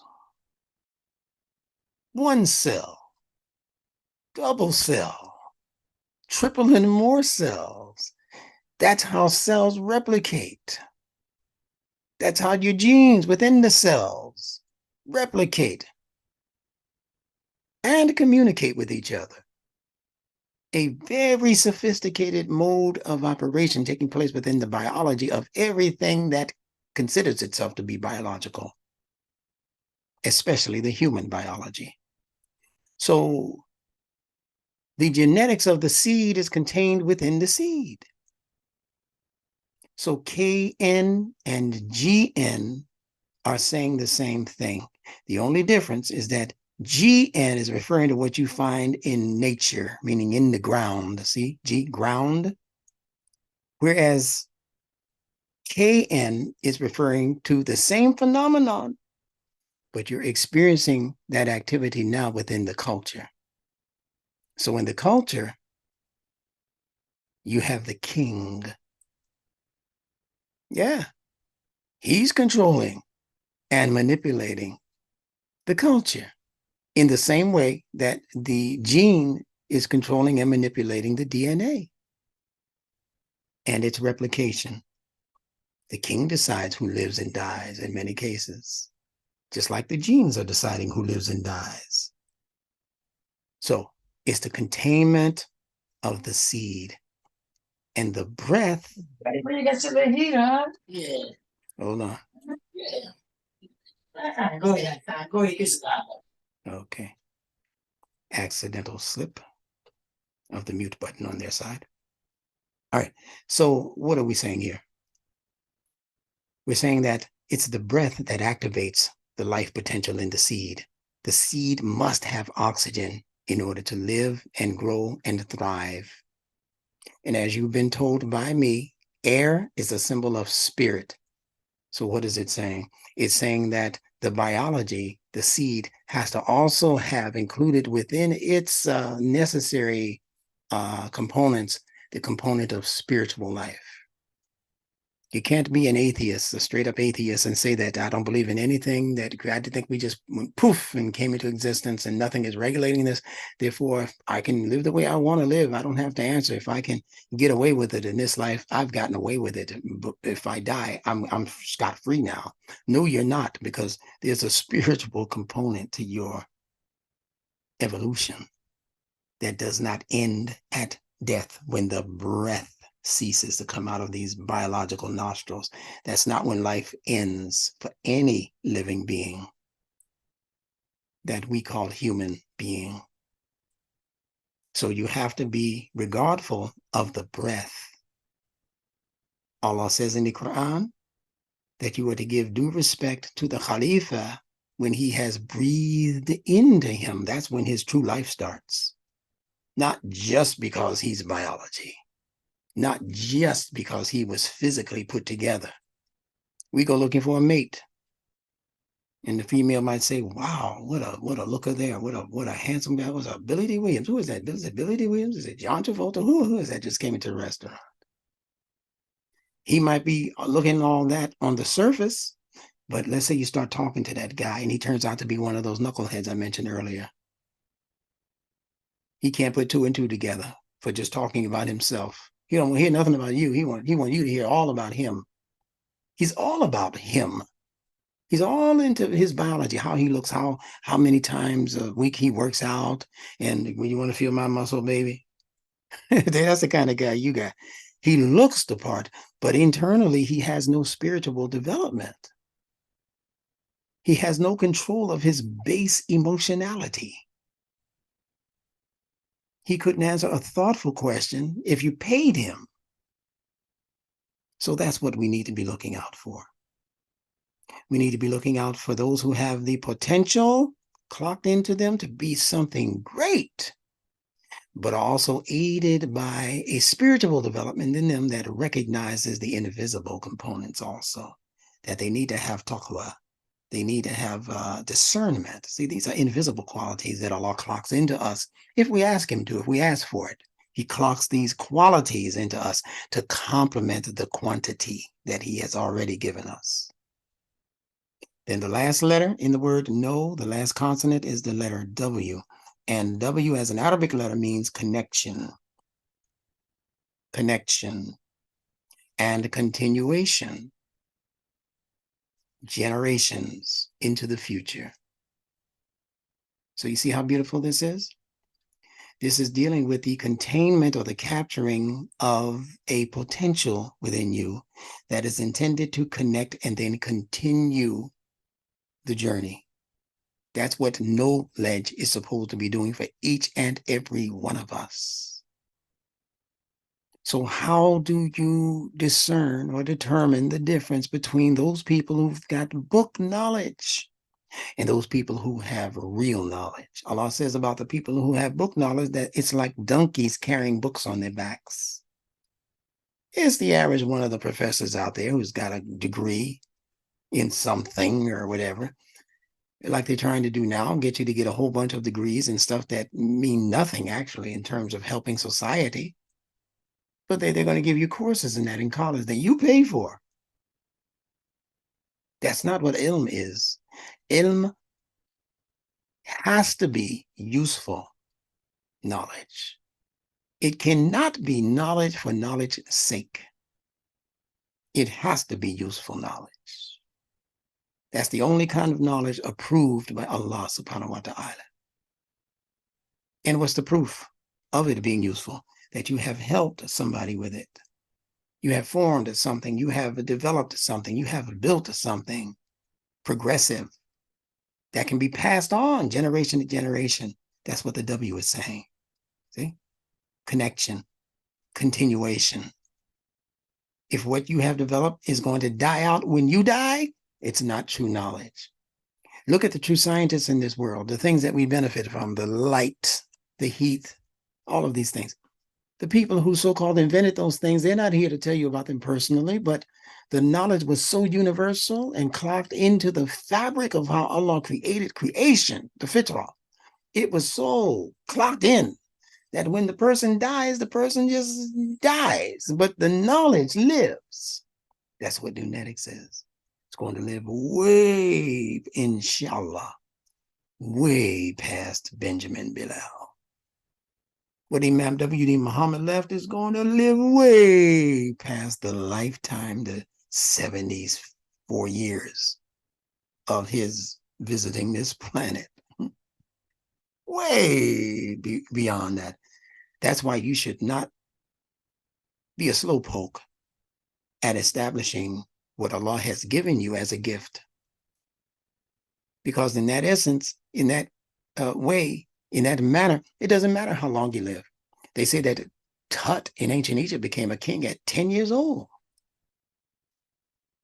You think Allah is up there with a divine calendar saying, well, if he doesn't reach 70 years old, his life is not going to have been worth anything? No. Michael Jackson lived 50 years and he changed the face of music around the entire planet in 50 years, starting when he was 8, 9, 10 years old. This is not a numbers game with Allah. This is a quality versus quantity experience. You can continue to grow in physical traits and physical qualities and all of that, but it means nothing if alongside that quantity is not growing sufficient quality. So remember that. One more piece of information. These 3 letters, Ain, Lam, Mim. Ain represents the eye, this eye, but the straining eye. The eye that is straining to figure out what's in front of it. It represents sight on the physical level. It represents insight on the metaphysical level, introspection. When you start thinking about a thing, even though the thing you're thinking about is not in front of you anymore, and you try to figure out the mechanics of how that thing does what it does, that's introspection. That's taking that object and moving it around so you can see it from all directions. And now you want to know what's doing that. How is that object doing that? So now you begin to investigate its insides. You open that thing up and you begin to investigate what's making that thing tick. This is the scientific mind. So ilm is not knowledge. Ilm is science knowledge. That's why they interchange the 2 meanings. Ilm can mean knowledge, but ilm more rightfully should be described as science. So it's introspection. Ayn also represents the throat as a part of the body when in a situation which may cause it to choke. You ever have a bone or something stuck in your little fish bone? You're eating and gapping and talking and you don't realize it, and you didn't really piece that piece of fish apart sufficiently enough to know that there's a bone about to enter your throat. And when it does, it just cuts off your breath, doesn't it? Yeah, it just cuts it off. Now, when your breath is cut off, what happens to your eyes? I'm showing you the connection in the logic, how Allah established this language to speak to the logic. When you get something stuck in your throat, or when somebody comes up behind you and cuts off your breath by putting their arms around your neck and you can't breathe, what happens to your eyes? They get red. What happened to your eyes when they begin to strain from reading over and over again or incessantly, not knowing when to put the book down because you got that exam coming up tomorrow that you haven't studied for all semester? Yeah, by the time you're ready to lay down and go to sleep, man, you look in the mirror, your eyes are bloodshot. Yeah, in the same way that there'll be bloodshot if somebody denies you air by attacking your throat. So these two things are connected. And that choking can lead to regurgitation. If you've eaten something that went down the wrong pipe, as they say, and somebody comes up behind you to do the Heimlich maneuver, I think they used to call it, and you throw up the piece of meat or whatever. Probably something you shouldn't have been eating in the first place. Yeah, right? So a lot of times that comes from not paying attention to what you're trying to ingest. All of these are signs from Allah, instructing signs. Now, regurgitation on the metaphysical level is simply the ability to remember knowledge that you've taken in. You revisit that knowledge. That's what regurgitation is on the metaphysical level. It's not a nasty thing like it is in the physical when you throw something back up. But cows do it all of the time. They eat food, they have a second stomach. They chew on that food, they swallow that food, and then they regurgitate that food to be chewed again. That's what the intellect is doing. That's why many of the ancient people, especially in India, they had the cow as a very sacred animal. And still do. In many parts of India, they don't eat the cow because they see it as a sacred animal, not for its physical presence. It's been reduced to that. But back in the days of people who were true thinkers on this earth, that wasn't the reason. They were comparing the cow's physical habits and existence to its metaphysical meanings and connections to what's going on in the intellect. When the intellect is able to chew and then regurgitate that information. In the Quran, in a word, it's just called the dhikr. See, the Quran takes all of the nastiness out of it. Throwing up, regurgitating. The Quran just goes straight to the chase. The dhikr, remembrance. That's all it is. It's regurgitation of information. And remember when, right? All right, so that's that. You go to the second level of letters, lam. And as a part of your human body, lam is your tongue. Most of you know that. Your tongue is connected to taste. See, this is how you should study when you go into the dictionaries and the encyclopedias looking for what these parts of the body are. Because everywhere you go and everything that you come up with as a meaning for that letter, for that part of the body, can be factored into the rational explanation of that letter as it is existing within the word that Allah chose to put that letter in. In this case, we're talking ilm, we're talking the letter lam. We know that the tongue is used for tasting. We know that taste in the English language is another word for having discrimination. My taste in wine, my taste in women. That means you're discriminating. You're not just accepting any old wine and any old, I hope you're not accepting any wine at this point. And I hope you're not accepting any, I'd rather you accept any old wine than accept any old woman. The wine ain't gonna give you a necessary disease unless you become an alcoholic But you choose the wrong woman, buddy. I'm talking to people way outside of here now. I'm not talking to this audience. I know you. But when we talk about discrimination, you know, that was a word that was used during the civil rights era for favoring white people over black people, so-called, right? You have no rational reason for favoring these people. They're not better as human beings. In fact, many times they were worse. But you have a whites only sign on your restaurant. They can go around the back and pay at the window. You want the money. You just don't want the company. Yeah. So taste is also related to discrimination, but discrimination in its best sense is when you discriminate between behaviors, when you discriminate between attitudes, when you discriminate between decisions that you have to make for the better, so that you might leave off the worse. See, that's the right to discrimination. That's what your tongue does when it tastes something and it's too salty or it's too sweet or it's too sour. It rejects it. If it's not too late and it hasn't swallowed it, it will spit it out. If it's too hot, it'll just start making all kinds of contortions in the face, contortions, you know, whatever. This doesn't belong in me. You should be saying that about your morals. When people introduce things to your morals that you know are not quite compatible, you should be discriminating against those things that represent evil kinds of moral makeup and decisions that you've made. Befriend a person because of their wealth. Take advantage of a person because of their good nature. See, those are the things you're supposed to be discriminating against. And if that's so, and this letter lam means that, and the letter lam is a central letter in the word ilm, then you have to factor that discourse into the subject of knowledge or ilm and its purpose. Yeah, it's a deep subject. This is deep sea diving that we do with the NuNETICS. This is not sticking your toes in the water and being happy. This is preparing for the deep dive.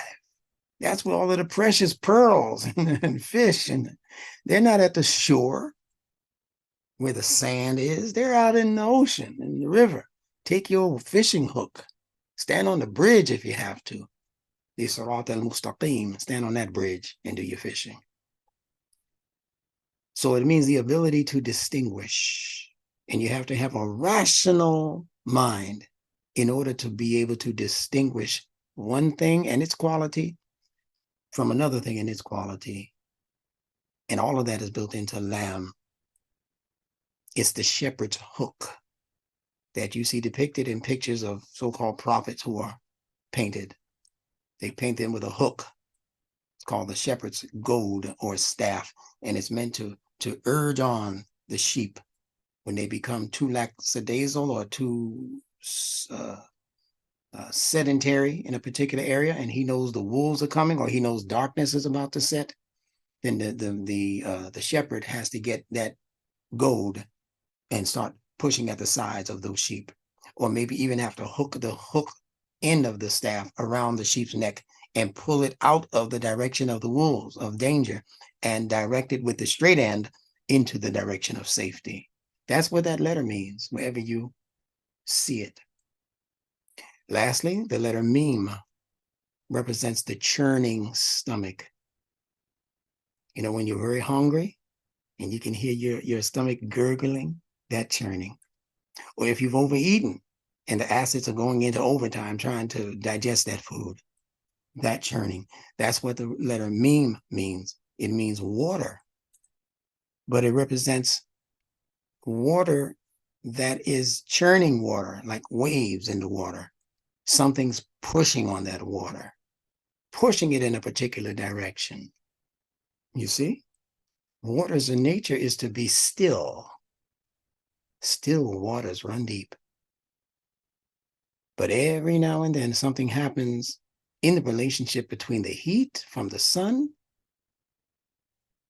and the molecules of that water that begin pushing that water. The heat is doing this. It's pushing the water. It's goading the water. It's encouraging the water to go in a particular direction. It does not allow it to stand still. So what is that talking about? It's talking about moral investigation. how Allah designed this human brain to be a moral investigator. We don't just look at things, we're supposed to look into things and begin to judge, well, how can I use this to my best advantage? How can I use this to help those other people who need something like this? They need this opportunity. How can I introduce it to them? I don't want nothing from it, but this community can use this invention here or this business opportunity. That's what this is. It's moral investigation and moral processing, meaning you have to then begin to develop a strategy for introducing this moral precept to other people. So it's not just, do good and being, do good to do good. It's deciding how to apply this goodness so that the majority of people, or at least one person, gets the maximum amount of benefit out of this thing. See? But you have to process it morally before you can do that. So we were talking about the letter meme, the letter M in ilm. Ain, lam, meme. And meme represents the churning stomach. See, the stomach is not going to churn except for two reasons. You put too much into it, and now the acids are going into overdrive, trying to digest it and break it up and send it into compartments of the body for nutrition's sake. Or it's going to churn if you don't give anything to it. When you become overly hungry and you're not being fed, you can get a nice sound out of that belly also. All right. So it's talking about the mind. See, you have to begin to look at these things metaphysically. NuNETICS includes an abstract understanding of each word also. So when you're looking at it from that vantage point, you're talking about how knowledge is being morally processed. As soon as you receive information, you're supposed to consciously turn your attention to how I can help myself and others with this information. Now, if that information contains absolutely nothing of value, unless it's just kind of a temporary kind of getting away from reality thing that we need to do to keep our sanity, we're just thinking about a sport or talking about something that has no real consequence, but it's not hurting anybody either. Yeah, you can have those kinds of conversations, but that's not supposed to be your main conversation for most of the day. Stuff that means nothing to anybody. That if I didn't know it, no harm, no foul. But the mind is supposed to be occupied with levels of information that are designed to help people live better lives.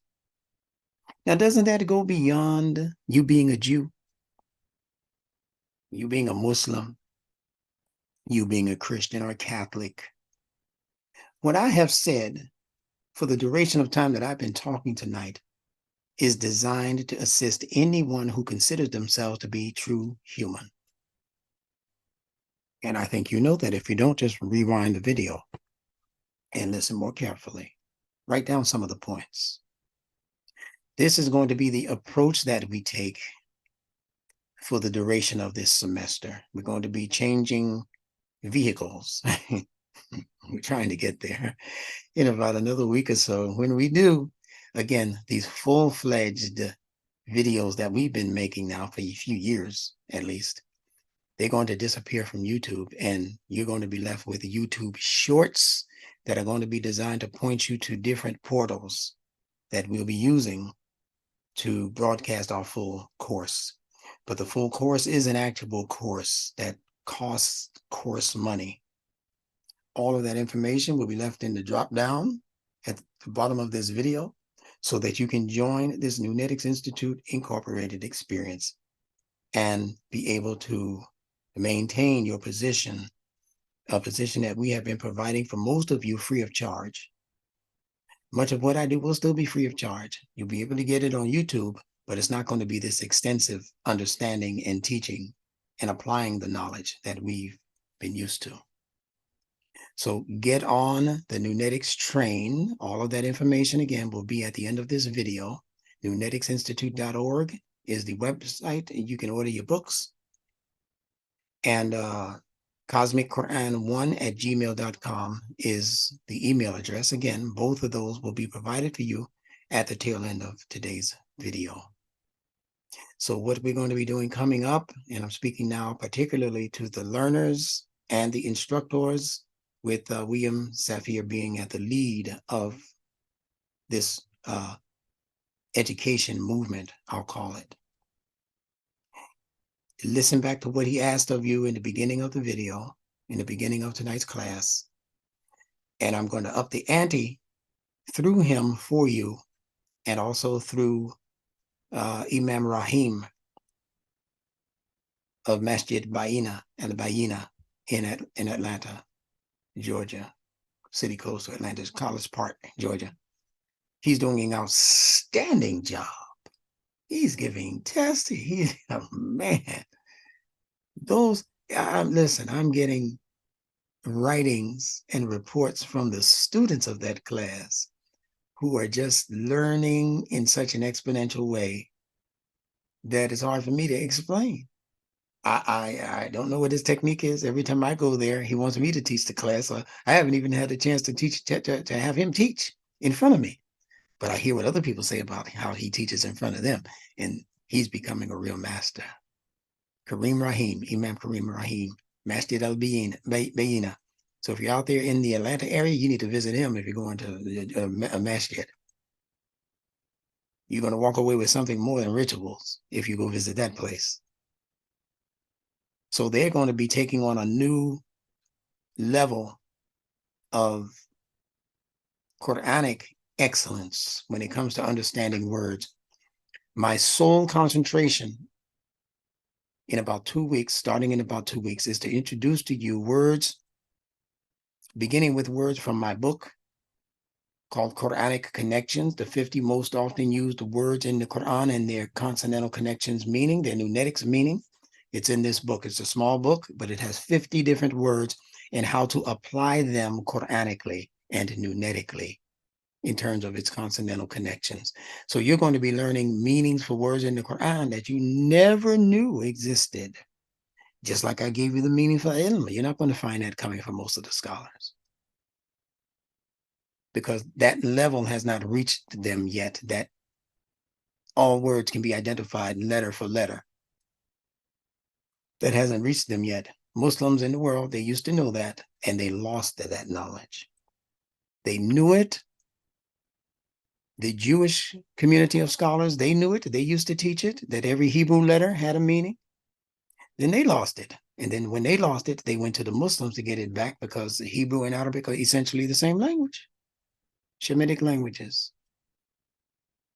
We say alif, they say aleph, you know, that kind of thing. We say bait, they say beth, you know, it's basically the same letter.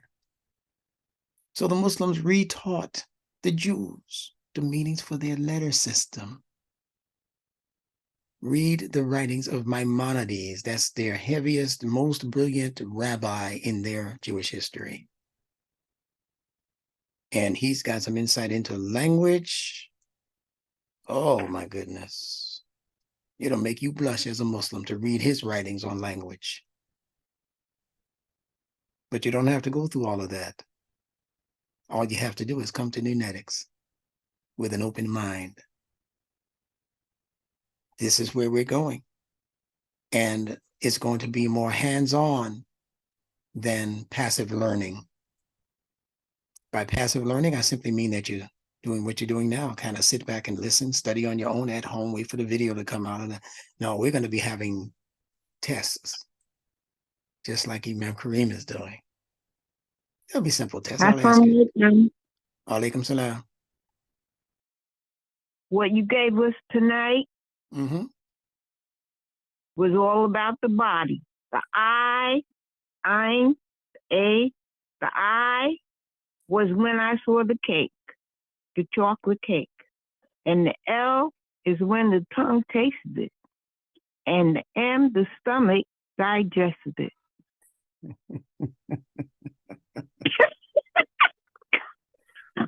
You need to stop it. Close your mic before you start some trouble here. But you're absolutely right. Every letter represents a different part of the human body. That's the beauty of NuNETICS. So those of you who might not be all of the way familiar with that, Sultana, she's not all the way familiar with that. That's why she's so excited about telling me that. But the average one of the NuNETICS learners will tell her, we knew that. They will say not only those three that Instructor Bilal gave us, all 29 of the letters can be found as parts of the body. Sultana, you're gonna clean up the stage when you finish reading that NuNETICS book and start getting into these tests that we're going to give. You, Bayina, I mean, there's a bunch of y'all, Habiba, y'all have just been knocking them out the park. I'm telling you, every time you speak, Muhammad Alim Ali, these, I can't even keep up with what they're sending me through email about what they're learning. And that's where I want all of you to go. So I'm going to be giving small tests to ask you about certain letters that you will choose the words to. You will say, I'm interested in the word Iman. I'm interested in the word Taqwa, whatever words you already know. And say, can you tell me what that means consonantally and nunetically, Imam? And I'm going to help you discover what they mean, but you have to have the NuNETICS book, number one, and you have to have the consonantal connections, the Quranic connections book, number two. Those are the only two books you're really going to need for the study's sake going into this, the rest of this 23rd semester. So again, if you don't have it, I'll show you how to get that. I'll leave that information at, just go to the website. I'll leave all that information. Everyone should already have NuNETICS, and Quranic Connections is only $20, but it's got 50. Can you imagine 50 Quranic words? What imam wouldn't want to get hold of that? Even if it's just to say this ain't real. Let me dispute this. I got to get it first. I got to know what it's talking about. And it's not one of my $70 books. It's a $20 purchase right on the website, nuneticsinstitute.org. You could have that book by Tuesday if you ordered it tonight. And it's going to really shock and amaze you in terms of what Allah is saying in his Quran. When you apply the consonantal connections, meanings for each letter into the word, to understand that it's not just a word, it's actually a sentence. It's already a sentence. Each word, allama, ilm. It's a sentence. I hope you didn't miss the sentence as I was teaching. Beautiful. But in any case, I'm going to leave you on that note. I think I've given you enough, over an hour's worth, I'm sure. Yeah. And there'll be some abrupt changes of direction coming up soon. So you got to really stay tuned. When I send you an email, read it. Because at some point, there's going to be a switchover and you won't be allowed into the second level of this discourse unless you follow through on certain things that I have asked you to do.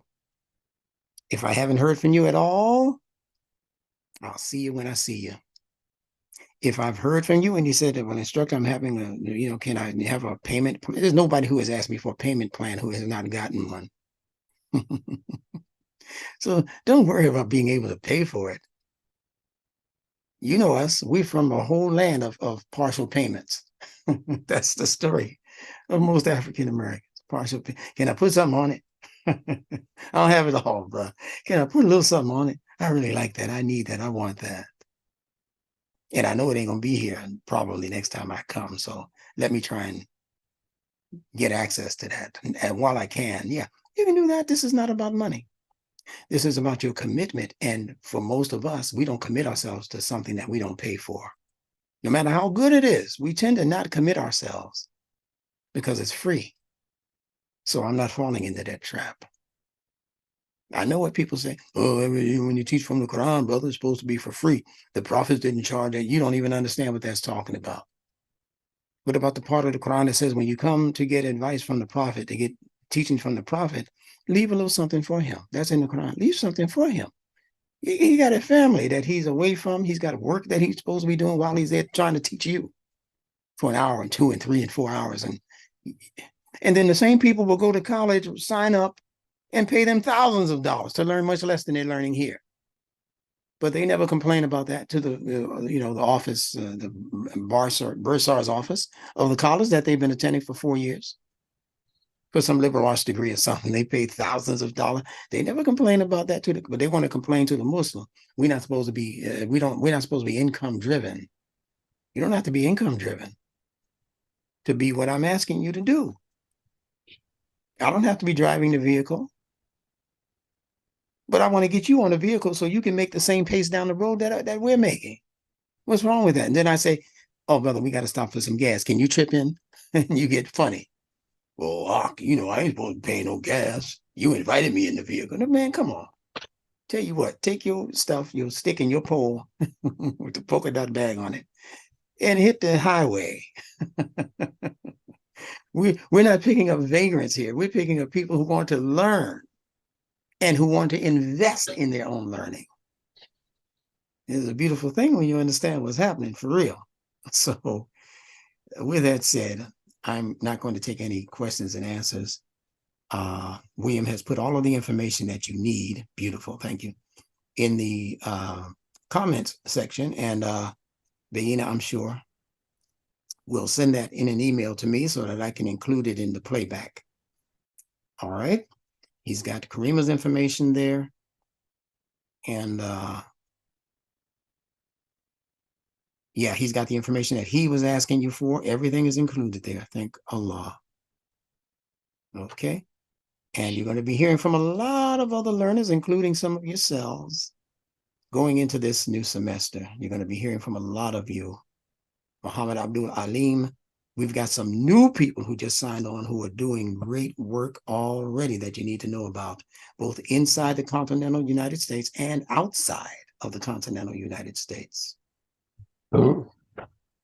So prepare, be prepared. And with that said, I'm going to, no, I think that's the end of it. I think everybody has said everything that they need to say. So unless there's something I didn't cover that you need to say, if not, then I'm going to close out. No, everything's been covered. Beautiful. Okay. So I greet you all in the greetings of peace that obligate each and every one of us to keep the peace. Salamun alaikum to you all. Thank you for being with us and thank you for your patience. Walaikum salam. Walaikum salam. Assalamu alaikum. Yes, assalamu alaikum, brother instructor. All right. Salam. Good to hear from all of you.